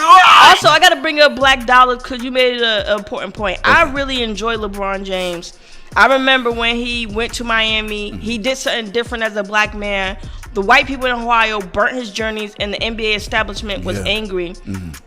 You brought up a great point that Obama convinced LeBron James not to cancel the playoffs last year because he was going to boycott the NBA. And this is why I will say to the black community, be careful who we like throw daggers at. Some people you give constructive criticism to, like LeBron James. Some people you throw them daggers at, like the Breakfast Club and Boyce Watkins. But they can take it. This is why I say we should be more constructive criticism towards LeBron. LeBron has had moments where he almost pulled the trigger. And remember, he's speaking to an elder. This goes to what Kwame Brown was talking about, like when a black man or a black woman's trying to figure out a decision. And they're like, man, you know, I don't know which one to do. I'm leaning towards doing this. I'm leaning to boycotting. Or you know what I'm saying? And then you have like one of the industry birds. They'll come in as an elder and be like, no, you don't do that. This is what you should do.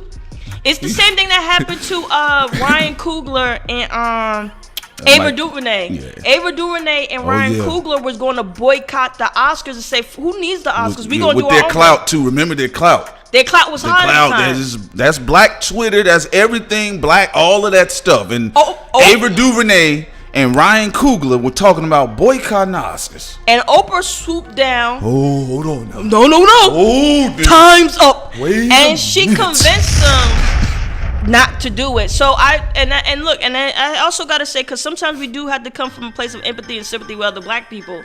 When you're looking at the metrics and you don't really know what to do, and you're trying to figure out what's the best way to represent your people, you do have certain corrupt elders who give the wrong information. Look, and I love basketball. I love it. But if LeBron and them would have just boycotted like they wanted to do, I wouldn't have had a problem with that. Yeah, I just say what it is. I'm about to go play 2K. And you heard Obama's so disrespectful. You heard that. They trying to do things for black people, and Obama said he did it because he needed something to watch. I told you, man. Obama does not, bro. You know what he did when he called LeBron. Come on, man. I feel we need to, I was thinking. All right. Shut the fuck up. No, I'm sorry. Go ahead. I was thinking that, me and other NBA players, we want to boycott the NBA because the racism towards our people, we don't feel they're doing enough. Hey, who moved my weed? Anyway, let's not do that shit. Because what do I have to watch? What would I have to watch? Do you really want to do that to me? Come on. I'm Barack.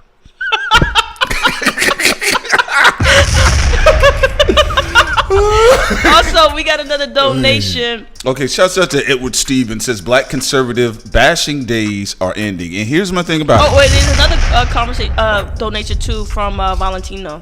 Oh yeah, I'm going to address that one too. I just want to make sure I don't get it confused for the people. Here's my thing about it. Shannon and I, we don't care about the existence of a black conservative base or a black quote unquote left wing Democratic base.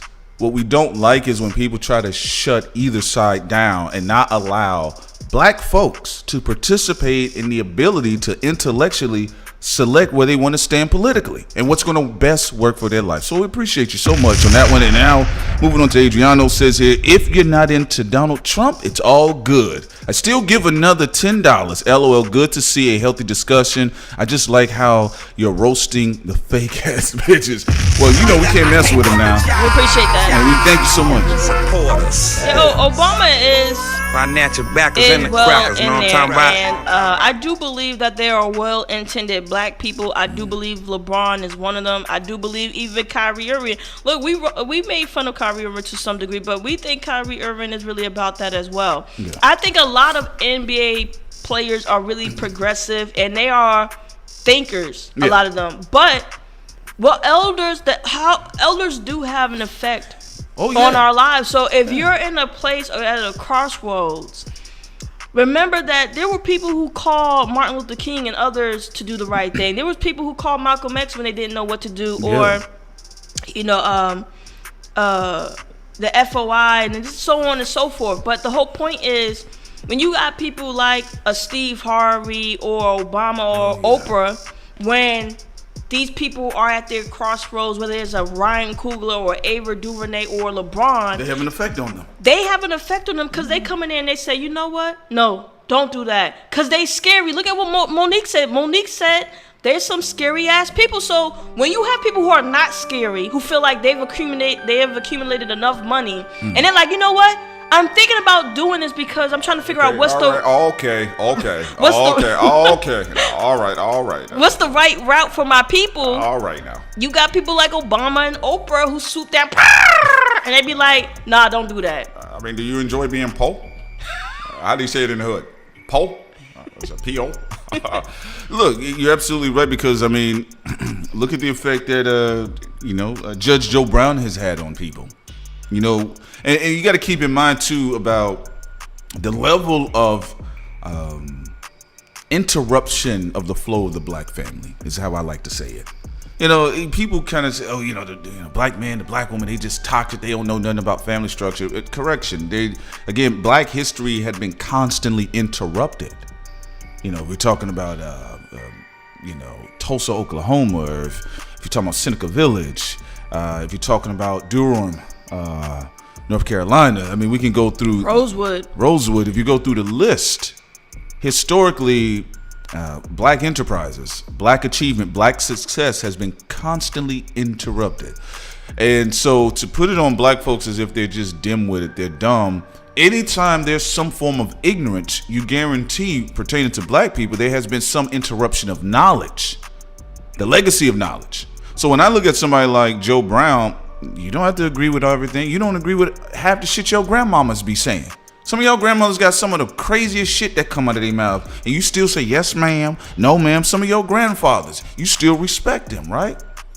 And some of your grandmothers, grandpappies have been even more toxic. I know I have witnessed it growing up on my side of the family. Oh, I love my grandparents. Yeah, and I love them. Don't get me wrong. No, I was just saying what you were saying. Yeah. Despite their thoughts, I love them. Because you know what time it is. You know what time it is, right? So, Judge Joe Brown energy is a diffusion and legacy of knowledge, and he's given a lot of game, just like some other people have been able to as well. And ideally, you pay attention to what's going on with Cornel West right now. I think that's very important. I didn't think that's something, ironically, Cornel West is not on the Breakfast Club. I wonder why. And also, what happened to him? They said they kicked him out of certain colleges now. They hindering him from he's freedom of revoking speech. tenure and just doing Just all some types of raggedy crazy stuff because he does have an effect, but you know the case is to not have him on board. And Cornel West, you may not agree with him ideally on everything politically, but he has been open to working with different political forms of infrastructure. The Green Party, we met him at the Green Party in Texas. It was smoother than Boyce. Yeah, no, he's about that deal. Yeah, he was like, "Hey, my brother and sister, my brother is going down, young man. Let's drink." He's a cool dude. All right, shouts out to VL Pro. Awesome discussion as always, Thought Crimes. We appreciate you so much. Also now, Support us. My natural backers and the crackers, know what I'm we're talking gonna carry about? this big old truck around down to the pit stop known as Stephen A. Smith. Okay, can I give a shout out to Taurus Rising before we do that, Prince? Yeah, absolutely. I want to give a shout out to Be More Investor. They have their own channel. Now, if Please. you're into esoteric and flipping them cards and astrology and all that, head down to them, check them out. They do some great work and support them. That's Taurus Rising, Be More Investor. Check them out. So you said they do that at all? They're doing astrology. All right. Yeah. Also, check out Tabby's Vanity as well. Get them body butters. Don't be ashy. And this is, you could be Hispanic, white, Asian, whatever. If you want your skin to be glowing, looking nice, you get that body butter from Tabby's Vanity. And I'm gonna put the website inside the chat so y'all can check that out as well. All right. Stephen A. Smith, right? Before we get to Stephen A. Smith, this is another thing I actually want to touch on because some of you all are bringing this point up about the black family. And we got to understand the history of the black family in this country is completely different than if you were to talk about the Wado Hispanics, or if you want to talk about white people, or in general, right? Not to say all of those people had it good or easy. Everybody has their fights, right? But you got to keep in mind, every group has their own story and on their own history. And I feel a lot of times black folks take the blunt of the blame for a lot of unnecessary stuff, and a lot of them allow themselves to be abused publicly because they don't know their history or they don't want to know their history, right? The black family has been constantly interrupted. Give you a case in point. Now, Kwame Brown came out and said what he said. People disagreed. People got all crazy. In fact, Charlemagne the God attempted, whether he knew it or not, was going on a humiliation ritual with Kwame Brown's family, right? Yep, try to attacking their the black family, man. attacking the black family. You know how many people behind the scenes was very dejecting of our energy because we were coupled up. You know, she's a black woman and she does her own thing. Sin is an intelligent, beautiful, witty, strong, independent, creative black woman. And then when I say independent, not in the marketing space, I'm talking about a free thinker. Not independent in the sense of wokeism. Yeah, I'm an independent woman. Shut up. We're talking about free, divergent thinking person, right? Same thing with me, right? I've had people from that space say, man, why are you with that black woman? He told me about other types of women. They told Sin why she with him. Because right? we like to be creative and talk. Right. Have fun. What makes you And we like think to love each other. that you That's jabronis right. actually have the right to tell? So here's the thing about it too. Now Kwame Brown has facilitated a space, not just him, but there's also other people online that usually get touted down in the mainstream, and we've even seen it with black representation on the mainstream level.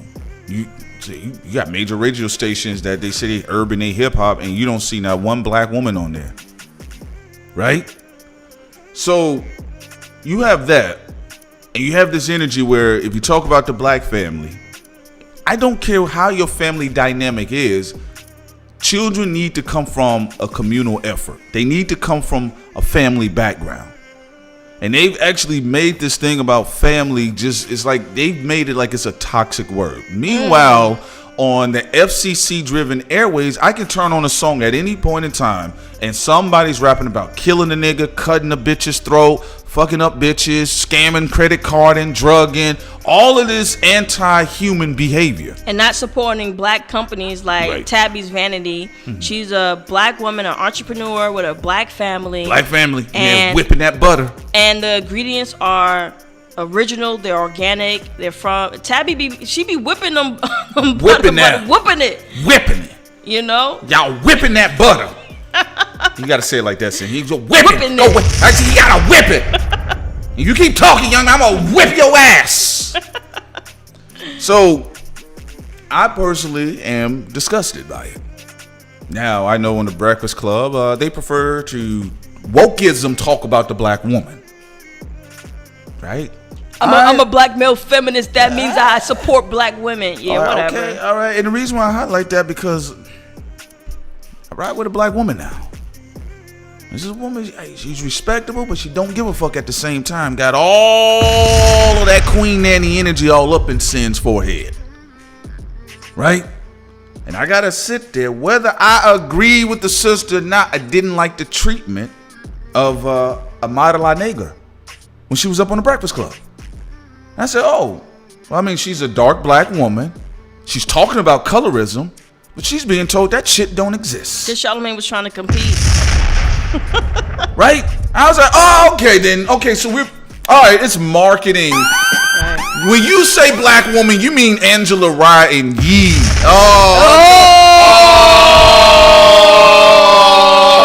Oh, okay, I get it. You know that reminds me of too? Didn't Monique come in there and talk about how it is to be a black woman? another black. Another black woman. Yes, shut her down. Charlemagne was more sassy than the black women that were on the show. And then here's the thing that really got me. He said he thought it was weird and he was freaked out that Monique called her husband daddy, but you allegedly was picking up a 15-year-old girl.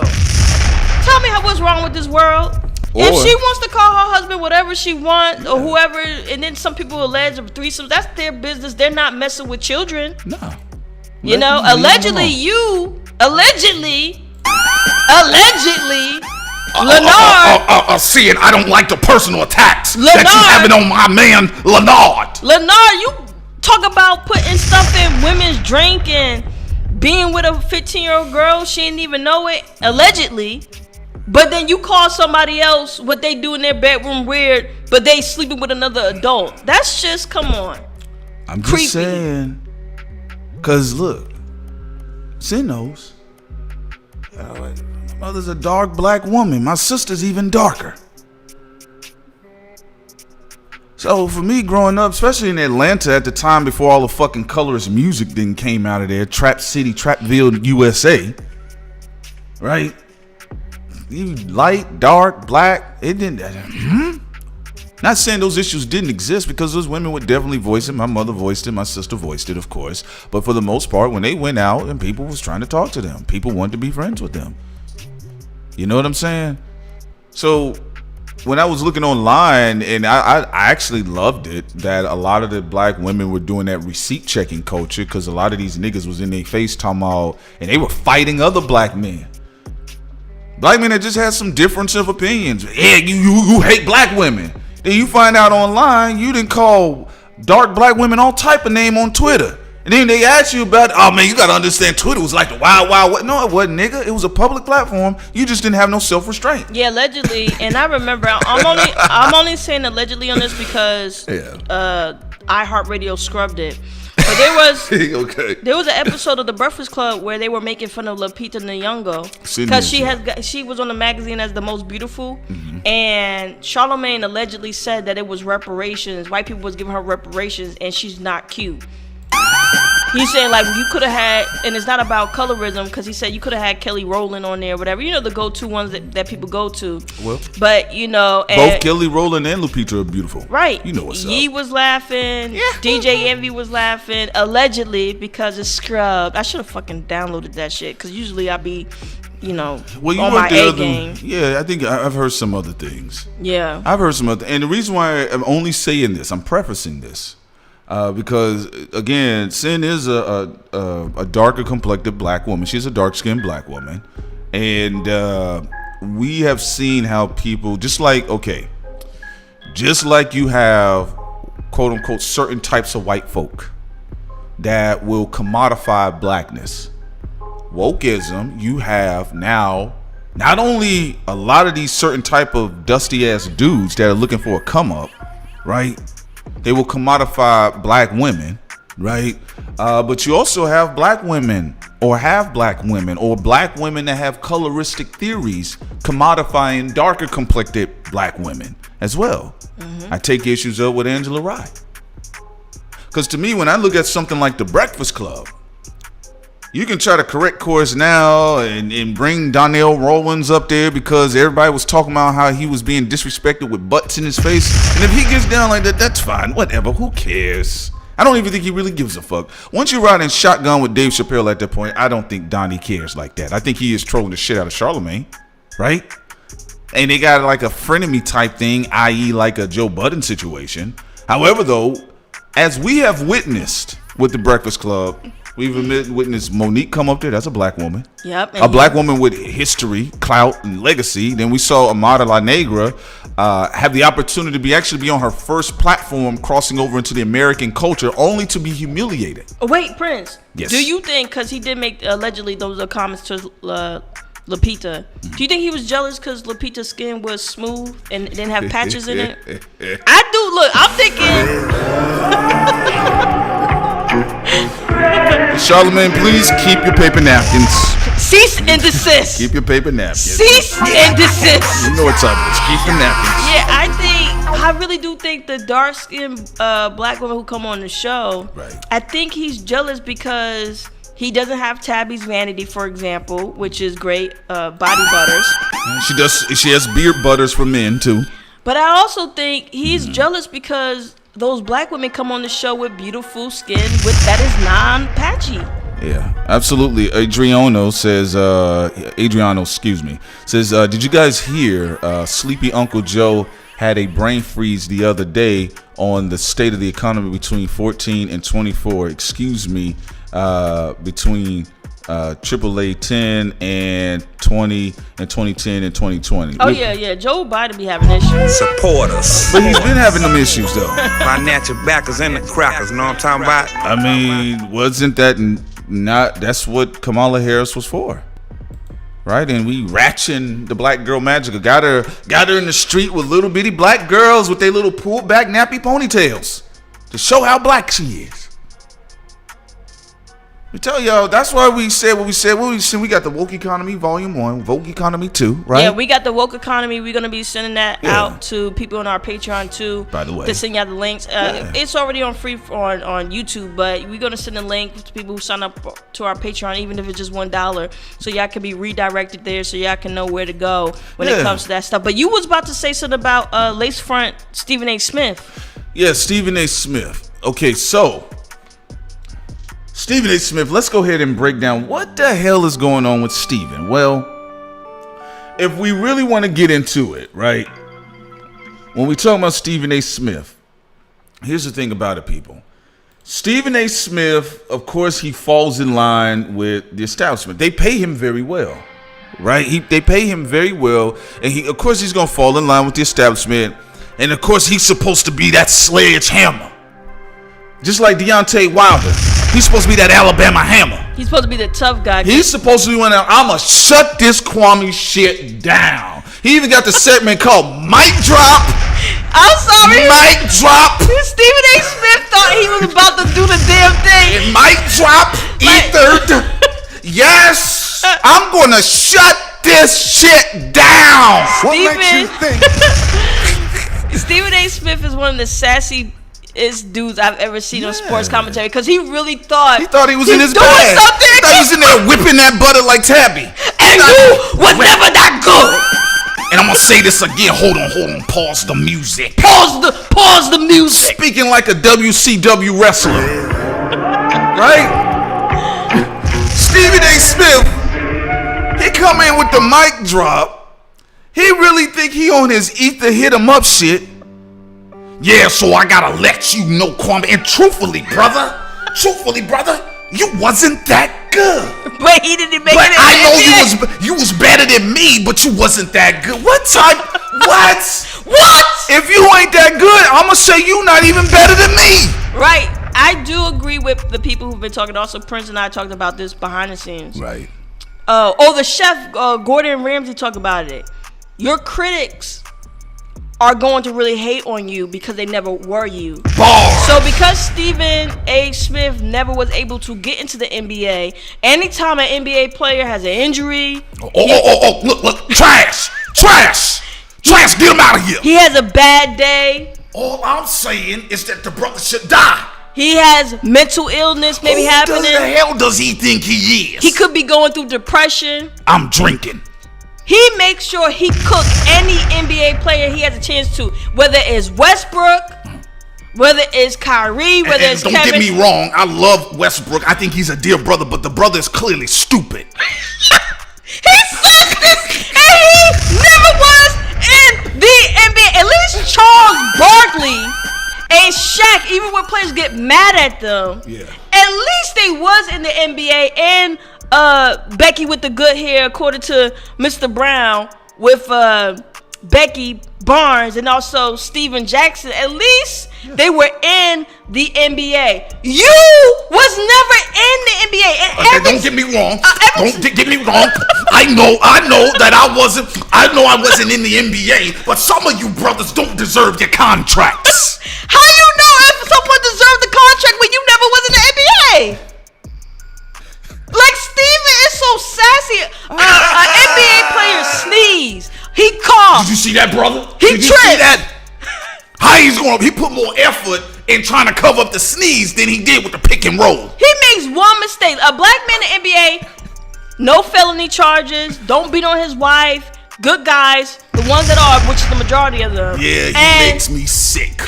This dude just be going off like a hoe for no reason. Like, he just goes off. Did you see how he addressed it though?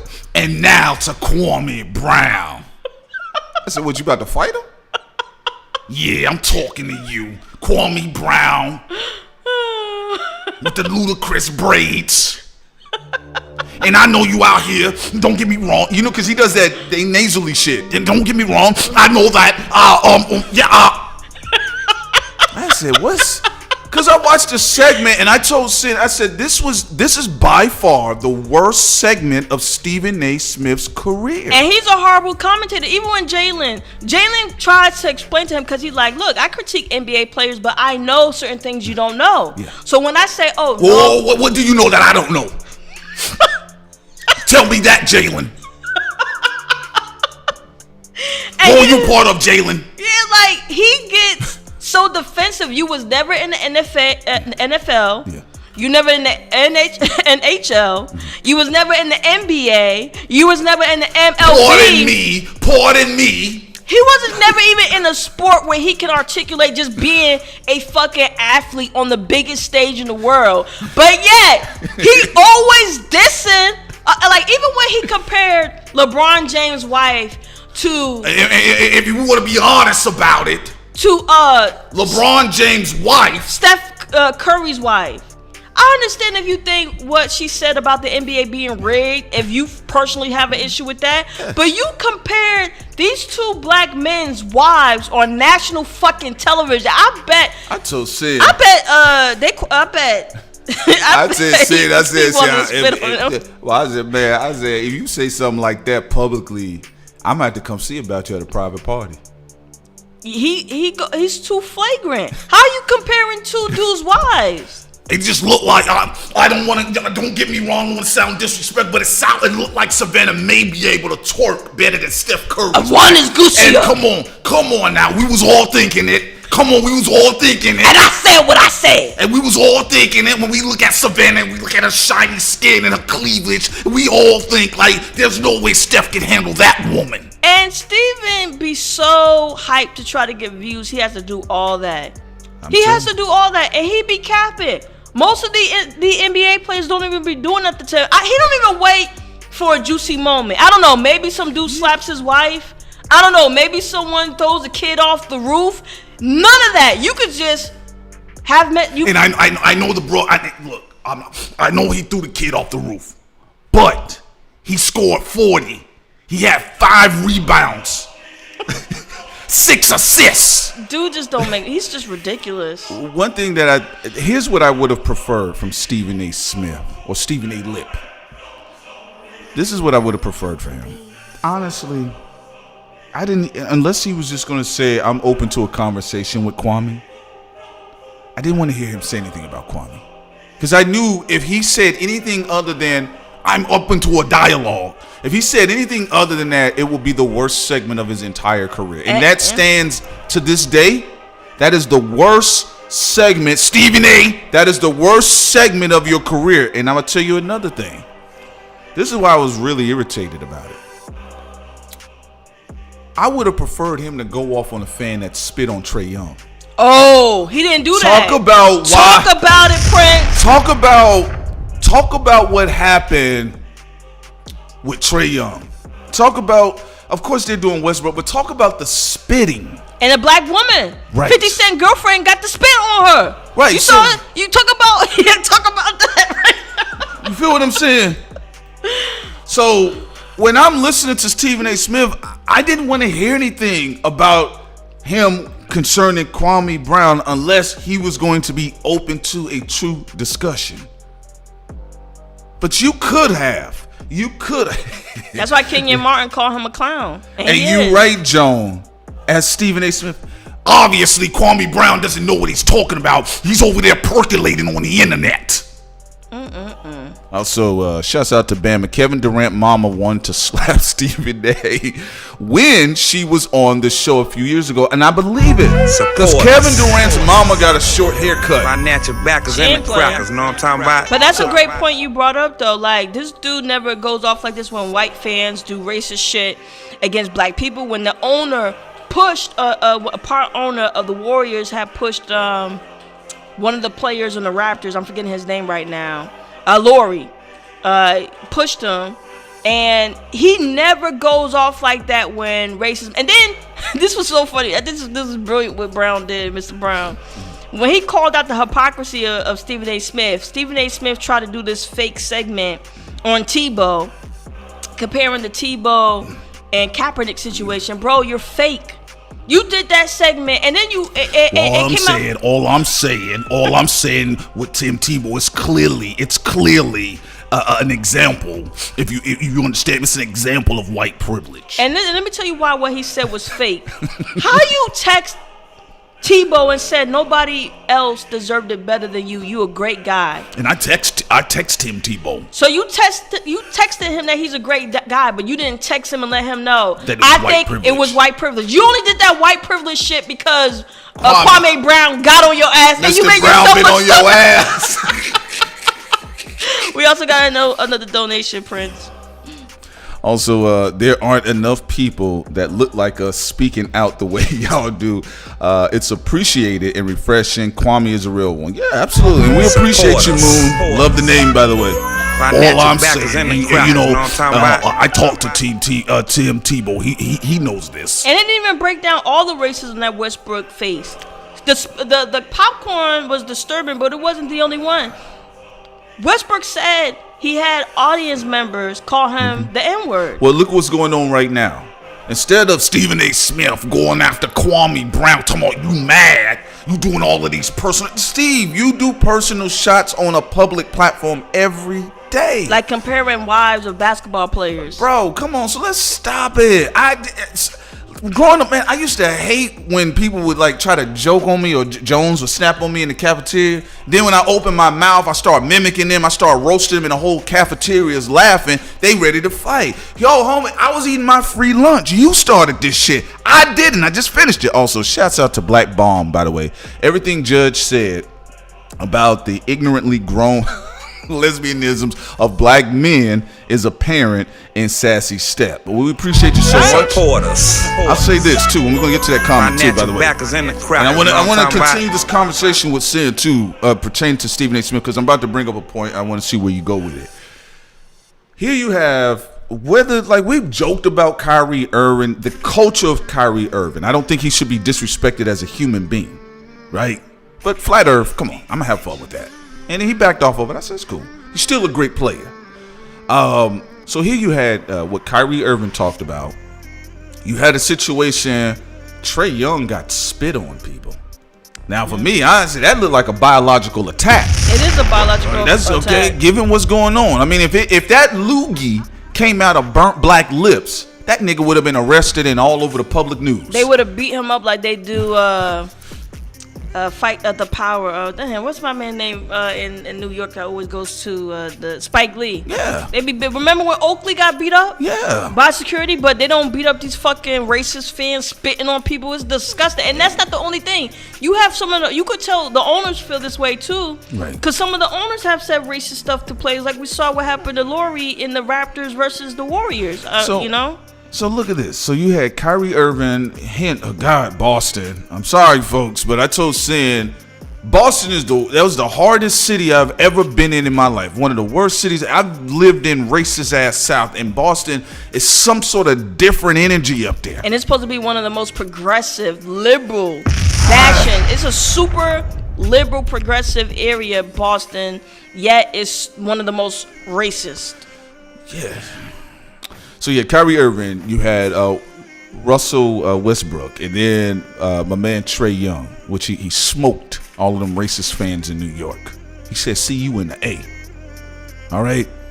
So here we got a theme.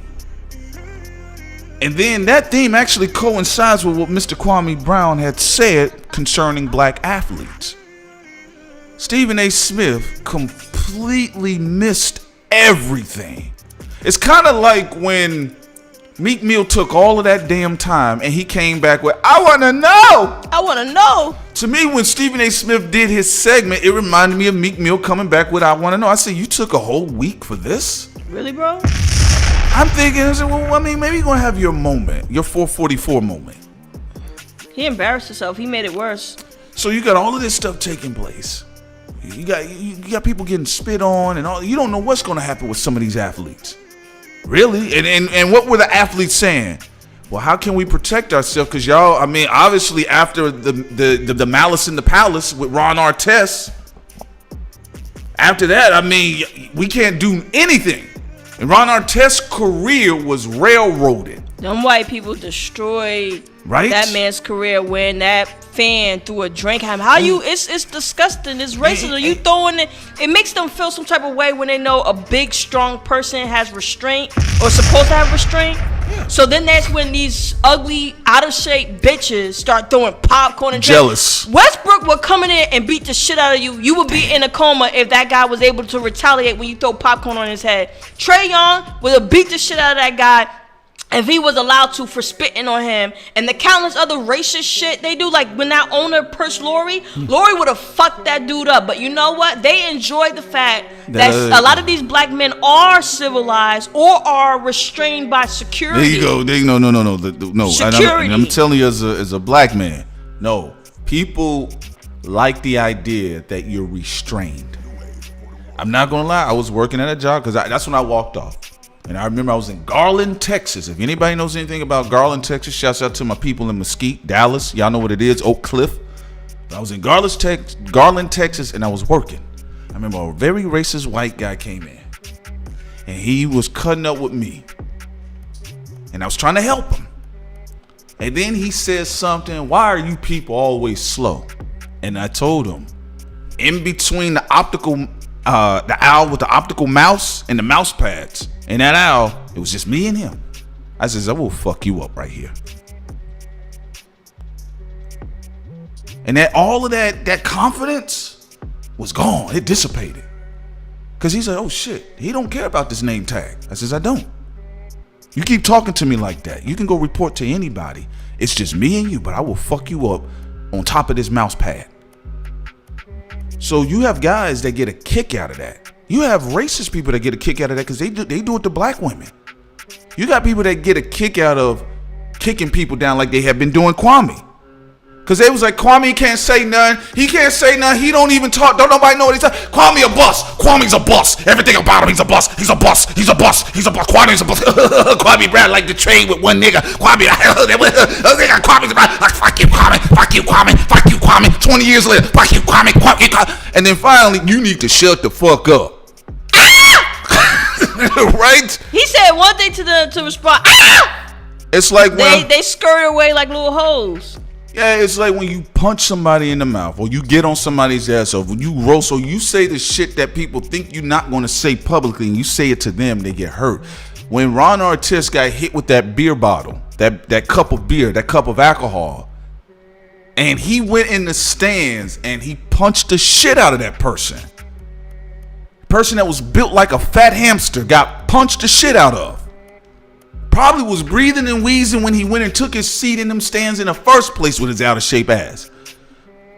If you go look at that video, the information they released online, because Artest said there was multiple camera angles that they never released that pretty much exonerated him from being called a thug. Remember now, the same media right now went through and called Ron Artest, Ben Wallace, all of them. They said, look at these thugs. The animals in the zoo got over the cage walls. That's what they were saying. Smith right? Didn't protect none of those black men. So here's the thing. When Ron Artest was standing in front of that weak person, and he realized like he's about to get his shit busted, he realized at that moment, like they said, you just fucked up.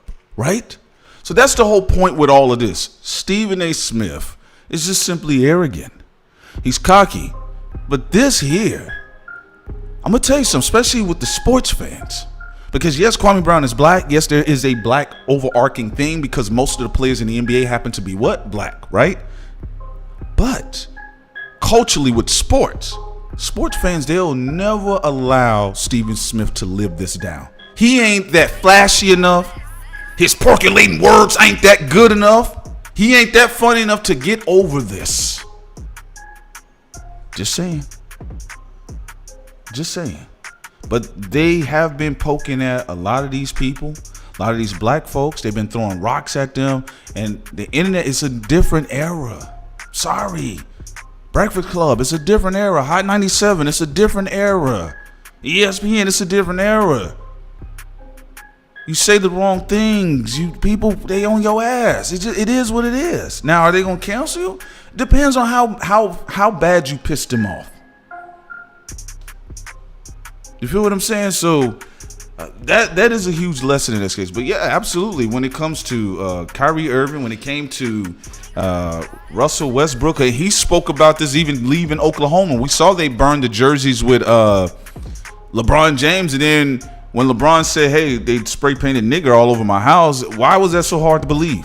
Yeah, I know you have Whitlock who's really loving Kwame Brown now, but Whitlock it's different when you was calling out people who flop, on the court with James Harden and LeBron James do a lot, and even critiquing certain things politically pertaining to LeBron. That was fair. But when you try to say this dude is full of it with racism, did you not remember when he went from Ohio Cavaliers to Miami Heat and what took place where people would call him nigger? Certain owners in the NBA was saying it was a foul move because he made the decision and talked to two other black men and said, we're going to be our own men and we're going to decide where we're going to go. Mm-hmm. Like, even if you disagree with LeBron politically, and I'm sure there's some white people going to come in and chat and say that, You don't comprehend that what LeBron James did with that decision, and when he fired all the white men and brought his friends on board to handle his assets, handle the media and stuff like that. That's was something that was never done before. Jordan didn't do that. A lot of dudes didn't do that. And I do feel LeBron James don't go after other black men. He don't demonize other black men. There's certain people I feel should have constructive criticism. I only go after Dark Crimes, Prince, and I only go after people when we feel they're full of shit. Stephen A. Smith has attacked a lot of black men. LeBron James hasn't, even though if you disagree with his politics or called out when he did that thing with the police officer, we understand that. Right. But he's never went out there and tried to undercut other black men. Well, he did apologize. He apologized for that. A lot of other dudes like Stephen A. Smith has, and we need to be more respectful to people who are respectful to us. If you have a black person you disagree with, and you never seen them going after black people unjustly that haven't done anything, you should give that black person that same respect. And if I if they haven't done the flagrant stuff that Oprah has done, that Stephen A. Smith has done, when you say that, just give them an opportunity to have a real dialogue with them. Sin, now when you careful now, Sin. As an ambassador of Black Girl Magic, some would call you a traitor. Sin, stop it. Come on, Sin. Sister, we're rocking with you, but I just don't like what you said about Oprah. Well, I mean, one of the things that was very interesting with Oprah is leaving Neverland. And she shouldn't have never did that. I thought, to be honest with you, come on, everybody. My mother's an older lady. When I was a little kid, she watched everything Oprah. I'm pretty much, by default, I consumed a lot of material, right? So I've seen a lot of stuff Oprah has done over her life, and I said, people say I disagree, I don't agree, I disagree. And I remember when she publicly co-signed Barack Obama, which a lot of his clout came from, by the way, when they interviewed Michelle, and Michelle says, I tell him what to do, and then it was on. The women was like, oh, I like him. Yeah, no, right, Obama was like, women are smarter. Women are better leaders. They're better at everything. Women, they use the stand-up stalls better than men. Yeah, it's that has worked. People individually have better skills than other people, but to say that, across the board, just women in general are smarter than men. Like women make better bodybuilders. There's a lot of capping going on with Obama, a lot of ass kissing, but also going into some of the media. Do you have that clip up with Van Jones crying that we put out? Did you? It's on Twitter. Okay, I'll get it on Twitter. Also, I believe that's Aisha or Asia or Lasia. I'm sorry, I might be butchering your name, sister. It may be. I think it's an L. Okay. What she says here, I love your channel and Sin is dope as fuck. Thank you. I appreciate it. Thank you. Financial backers and the crackers, know what I'm talking about? Praising sincere. Yeah, so, no, you're right. And okay, before we get to the clip, what I will say is this. Oprah Winfrey didn't feel the need to apologize about the Michael Jackson story. And she never did a white man like that. She's never, she didn't sit Harvey Weinstein down like that. No. And can we say some other things too? Can you please stop moralizing us when you yourself have a conflict of interest? I mean, that's really what the issue is with the whole Charlemagne thing. It's kind of like, hey man, every time you kind of go too far, you have a conflict of interest, player. Got to remember, your background is compromised. Whether you like it or not, it's compromised. So people are going to use it against you. It's not just like, oh, they're my enemies. No, it's just, nigga, it's there. Right. And it's to be honest with you, it's like with the reason why they was getting on to Oprah, because it was a conflict of interest. My theory, Sam, my personal theory, because Harvey Weinstein was such a big situation, and all of the pictures were everywhere with her kissing him on the side of his concrete face. Right? I felt I felt in the way they were throwing Michael Jackson's corpse under the bus to try to get heat off of themselves. And it was never proven. Look, I love Michael Jackson. If it was proven that he was a pester, because you see our channel, we don't give a fuck who it is. Right. They out with us. Now, Sink. Get the fuck out of here. We don't co-sign no petsters. Like, people talk about free R. Kelly. You're a fucking disgrace to our community. You shouldn't be freeing nobody who touching children. But Michael Jackson never has substantial evidence that he touched children. And we supposed to be a country of rules and order and not trying to just throw people in prison because of allegations. Even like with the T.I. and Tiny thing, I personally feel certain things about them, but it still has to be proven. And you can't go hunting different black people down if there's no evidence. Where R. Kelly, there was a lot of evidence to show how disgusting that man He's a fucking criminal. Fucking criminal. He's a fucking criminal. I mean, we even fuck moving beyond discussion. Nigga's a criminal. I've ran into women growing up who said, yeah, he's accosted my sister, my cousin. He approached my sister. In the McDonald's situation, people were joking, but in Atlanta, it was a real shit. You know, I got family in Chicago. It's a real thing, right? And here's what was interesting about Michael Jackson. Again, you know, shouts out to Siggy Jackson too. Y'all should check out some of his interviews too, by the way. But remember now, the FBI scrutinized Michael Jackson. They scrutinized him and his Neverland residence. Now, just think, I mean, it's the FBI. We understand the history. Hell, I mean, Judge Joe Brown dropped more tea about the FBI concerning Martin Luther King, and you saw what happened, right? He said, hey, look, they fell in line.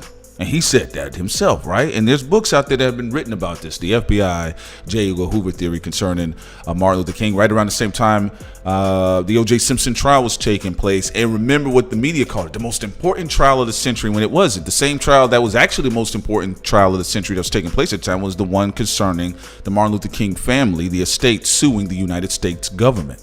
For what they did to Martin Luther King. Right, and then you saw how the case went, and the verdict was far more important than old jug milkhead O.J. Simpson walking out talking about free like O.J. all day. So when I think about that, and I saw Oprah Winfrey said, with no power at this page, you know, she has political power, but the cultural clout is largely missing. She said, I think it's time to cancel Michael Jackson. And I says, wow, isn't Michael Jackson? That was very disgusting. I said, well, was it his interview was the one that put Oprah Winfrey on the national stage? You gonna cancel a dead man? I'm sorry, Prince, go ahead. Michael Jackson, speaking of black girl magic, he said, I want that black woman to interview me. Yeah, and this was coming out of Michael's mouth at that time. How are you gonna cancel a dead man with no evidence? That's the thing. Are you above the FBI? Because they didn't cancel him. That's what I thought was interesting about Ms. Oprah. Well, we know, and Goldson is right. You saw how dirty Sony disgusting ass talked about Kevin Hart because he got his money. They called him a greedy monkey and called him racial epithets. You mean he played chess? So imagine if they say that about him.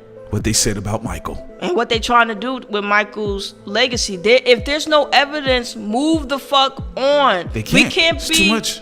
We can't be going after black people with no evidence. Now, for the people where it's proven, like R. Kelly, that's you know what time it is. You know what time it is.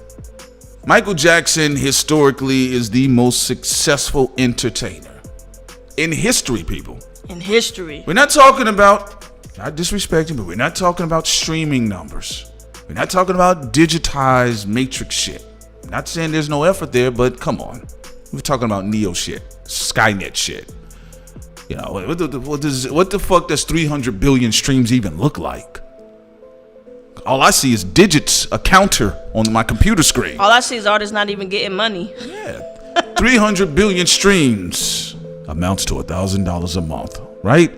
Michael Jackson in physical hard copy, even at the time of his death, he had sold over 700 million physical hard copy CDs and albums and cassettes and vinyls. Then, of course, you know it largely capped over the billion mark, excuse me. Michael Jackson historically, hands down, greatest entertainer in United States history, most powerful entertainer in United States history. Here you had Eminem dissing the shit out of him, and Michael just said, okay, well, I'll just buy up his catalog. Yeah, that's another reason why. Look, I know Royce the 5'9", you defend Eminem. We actually like Royce. Yeah, we spoken to Royce. He seemed like a good guy. He's level-headed with us. But he was cool. Him and Crooked Eye, too. But, yeah, he did flagrant stuff culturally, like going after Lauryn Hill. Now, for the people who go after Lauryn Hill for being late, that's different. You are justified with your money and stuff like that, or people who done business with her. But he went after Lauryn Hill and called her racist, which was disgusting to me. And then he went after Michael Jackson. It's like, that type of stuff, I just don't like. Yeah, man. So, I mean, I just, they're always going to keep coming after the likes of Michael Jackson. And, I mean, you see what they did with Prince.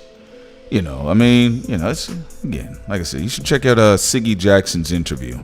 I think they're a more credible source than, not that we're liars, but I'm just saying if you want like that really authentic, go to the horse's mouth. Also, before we play the clip from our video with Van Jones, I do also want to say this. I'm putting back on public Prince and I talking about the Oprah and Gayle situation because we want our community to be more savvy when it comes to this, and everybody in the chat is savvy, but I'm talking about let's expand this. When we're giving you the weather and play-by-play of things, that does not mean we're rooting for anyone. We broke down why Snoop Dogg was going to say sorry by Wednesday, which he did say sorry by Wednesday. He said it on Wednesday, and we have that prediction there. Yeah. We said what was going to happen with Oprah and Gayle when certain black people said Gayle was going to go down, you did this, that. I said no, Oprah. Gayle's alleged girlfriend, Queen Oprah. Yeah, come on now. Stop it. Stop. Was going to protect That's a maid nigga. That's a maid nigga. She was going to protect her girlfriend. We told that. So we're going to put that back up for everybody. All jokes so y'all aside, can see it. Even all jokes aside, we're just saying, if you feel some type of way about it, just know you know how people are when they protect their homie. Come on now. And the stuff that Snoop Dogg said, come on now. Oh, we said it wasn't clever. Not you, sir. Yeah, it's like when you talk that talk. Yeah. You got actually Snoop Dogg saved Gayle from getting got. He actually did because it turned into something else. Yeah, and I know that wasn't his intention. Right. But that's what he did. He saved Gayle from getting criticized. He did give her. He gave her out. He gave her an out. You know what I'm saying? So he did. I mean, because think about it. It was actually. It was black woman on black woman crime, because what she said to Lisa Leslie, she kept pressing her, and people was like, we don't think you would have done this to a dead white athlete right away. We actually think you would have given it time, right? And Lisa Leslie, she handled it like a G, a legend herself, right? Shouts out to her. And then everybody agreed, like, hey man, that was fucked up. Like, you never really had, and Gayle just came off of the auntie interview, quote unquote, culturally auntie interview with R. Kelly, so she came off of something huge, and then she did something goofy, right? And then here comes Snoop Dogg, and people's like, up, misogyny, up, gangster rap, up, Tupac, dead Tupac body at the, up, the word bitch, and it became about something else, and then Snoop had to apologize. He actually had to apologize, if anything else, but on the flip side, though, at the same time, even though people say, hey, Gayle was just doing her job, that is true. She is a journalist, a legendary journalist, not taking it away from her. However, though, we have seen temperamentally her as a journalist approach other scenarios that may have involved a dead white person, a dead white celebrity, and they may have had certain things floating around on their background, and they weren't asked those questions like that in that manner. And I think that kind of got lost in the conversation when Snoop came out and said what he said. Yeah, because you got to be tactful. There's certain people like Boyce Watkins and even KAMALA. There's certain people you go straight for the jugular, but you got to understand the code within black people. Kind of like when we see Judge Joe Brown as an uncle or grandfather energy, or you feel Kwame Brown has that cousin energy. Right. When someone gives you certain energy and they've wronged the community, you have to go at different people a certain way. So when it was Gayle, since she just had her auntie moment with R. Kelly, The way you go after her, you just call out her bias. You straight shoot it. Don't call her a dog-headed bitch. If he didn't call her a dog-headed bitch, Gail would have gotten in trouble. So he freed her. He freed her. He freed that black woman. Black man taking no loss. Oh, yeah. Sometimes you gotta read the room. You gotta know how to talk and get at certain people a certain type of way. Not everybody you come at the same. Some people you gotta use different tactics with. Oh, also they don't read the rooms because they don't look in the rooms where black people are anyway. Damn, son, where'd you find this? You know, and as a black man myself, I was pretty clear about what could have been articulated better. I says, number one, if it was me, I would just say I felt there was a bit of a bias there. When a white celebrity dies, a white athlete may die, even if it's just like some white actor that has strong allegations and charges, official charges on their record, they don't get those type of questions up front right in the immediacy of their death. You know, and mind you, at the level that it took, and clearly you had a distraught Lisa Leslie up there trying to work her way through the interview, and she was hit with that question. Oprah didn't say nothing about Woody Allen because y'all know what's up. Also, yeah. Prince, are you ready for the Cry Fest with Van Jones? Yeah.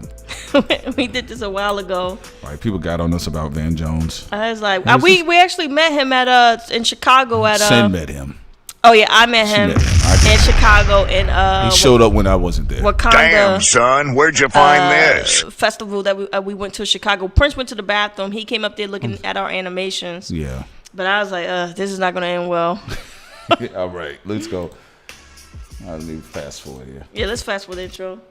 But this was funny. So just to set up the scene, Van Jones was crying about Jewish Americans, like what's happening to them, and then a Jewish man. We'll let it play out. Okay, we let it play out. We'll let it play out. Let's go ahead. There are a lot of people who have a lot of reason to be frustrated with him, to be fearful of him. But that was one of the most extraordinary moments you have ever seen in American politics, period. And he did something extraordinary. And for people who have been hoping that he would become unified, hoping that he might find some way to become presidential, they should be happy with that moment. For people who have been hoping that maybe he would remain a divisive cartoon, which he often finds a way to do, they should begin to become a little bit worried tonight. Because that thing you just saw him do, if he finds a way to do that over and over again, he's going to be there for 8 years. Now, there is a lot that he said in that speech that was counterfactual, that was not right, that I oppose and will oppose. But he did something tonight that you cannot take away from him. He became president of the United States. You got a lot of people at home going through Kleenex right now. You got a lot of people at home who are keeping their kids away from TV tonight because we're spiraling away from each other. We're spiraling away from each other.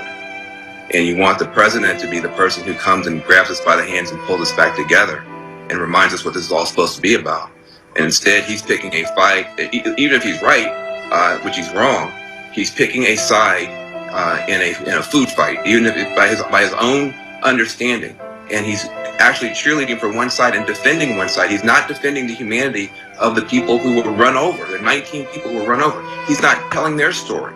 He's not defending their humanity. And he can't draw basic distinctions. He would flunk second grade. He can't distinguish between the founder of our country, who was a flawed individual, but who did great things, and the person who led a rebellion against this country.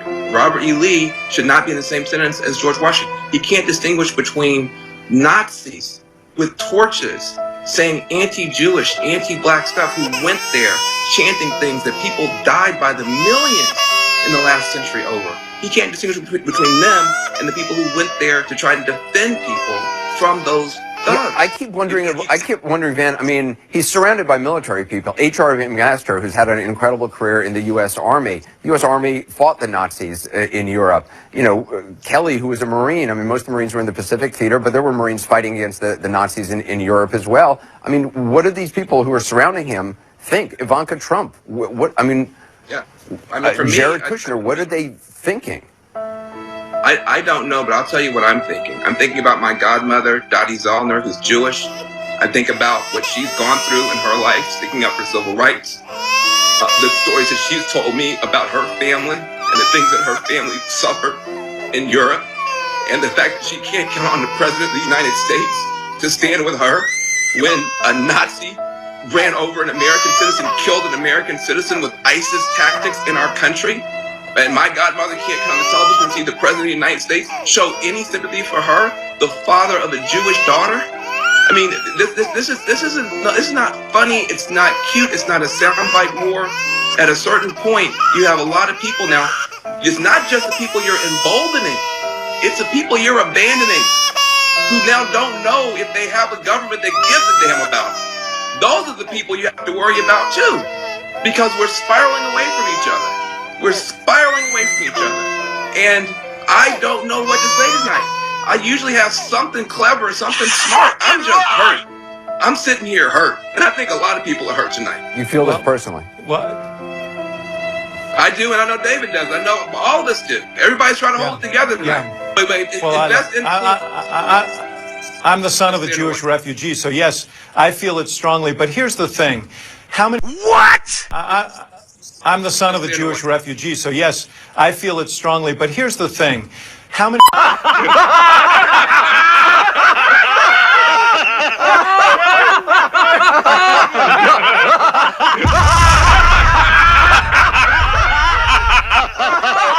This here is the judge, and I'm not a bitch.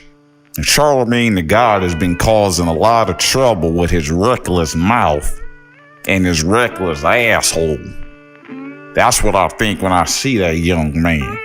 And see, Charlemagne is the distilled version of what the state wants, which is zero masculinity.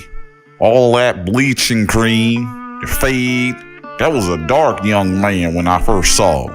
I seen Charlemagne one time, and he was out there in the middle of the street twerking. And I was out with my then wife, and we just looked. And my wife said at the time, God bless her, she said, "What is that young man doing?" I said, "Baby, that is not a man." You look at Charlemagne now, all of that makeup and the bleaching, he my color. And I'm considered what you call a high yellow one. Because what they want is a system. Pay attention now. Here you have something called the Breakfast Club that didn't want to debate an old man like me. And what they do now, pay attention. They start off, they trick you. Here's the fooling trick in the eye. They lure you in with this very dark, thin black man. At the time, Charlemagne was black. And I'm talking about Oreo cookie color black. I know black when I see it, and that's what that boy was. He was shoe polished black. Then after they got the black audience, now watch for the hook, because this is what I saw when I sat on the bench. They lured the black people in. After they got the money, after they got the views, then they started lightening things up. All of a sudden, Charlemagne wasn't as black. All of a sudden, it became more about highlighting the color beige. Now, I'm light-skinned, but I'm not what you would call beige. Beige is bitch. What grown black man gonna call a light-skinned black man beige? Beige rage.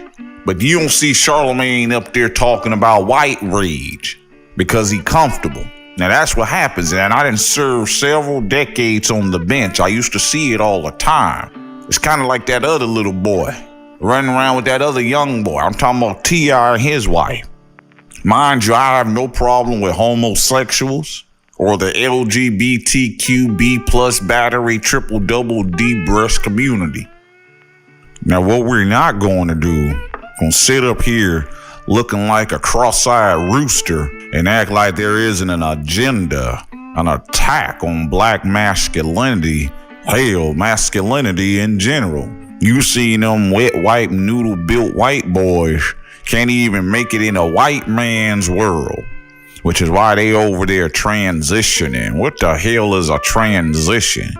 You know, when I thought about growing up, we talked about transmissions. Now they're talking about transitioning. But I'm going to go ahead and leave it alone right now because I have to go do some other things. Hell, I might have to go lay with a woman. It might be your woman. But I'm going to let Minister Flint speak on this issue, because I'm done with it. But I more than likely will be back, because an attack on masculinity is probably going to happen again. This here is the judge. I'm not a bitch.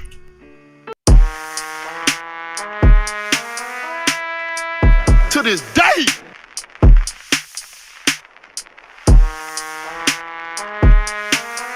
To this day.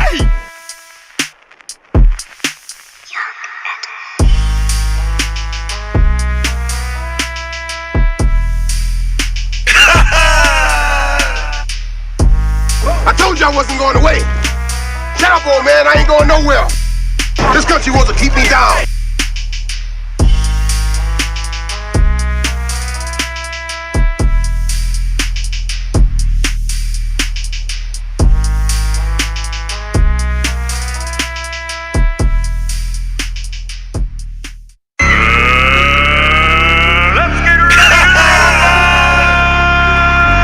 Perhaps you shouldn't turn your back on me. Is that a challenge? You either die a hero or you live long enough to see yourself become a villain. Black folks are nosy. They have specials. Nosy specials. Why does a bee make honey? You ain't a bee. Why do you give a fuck? This country wants to keep me down.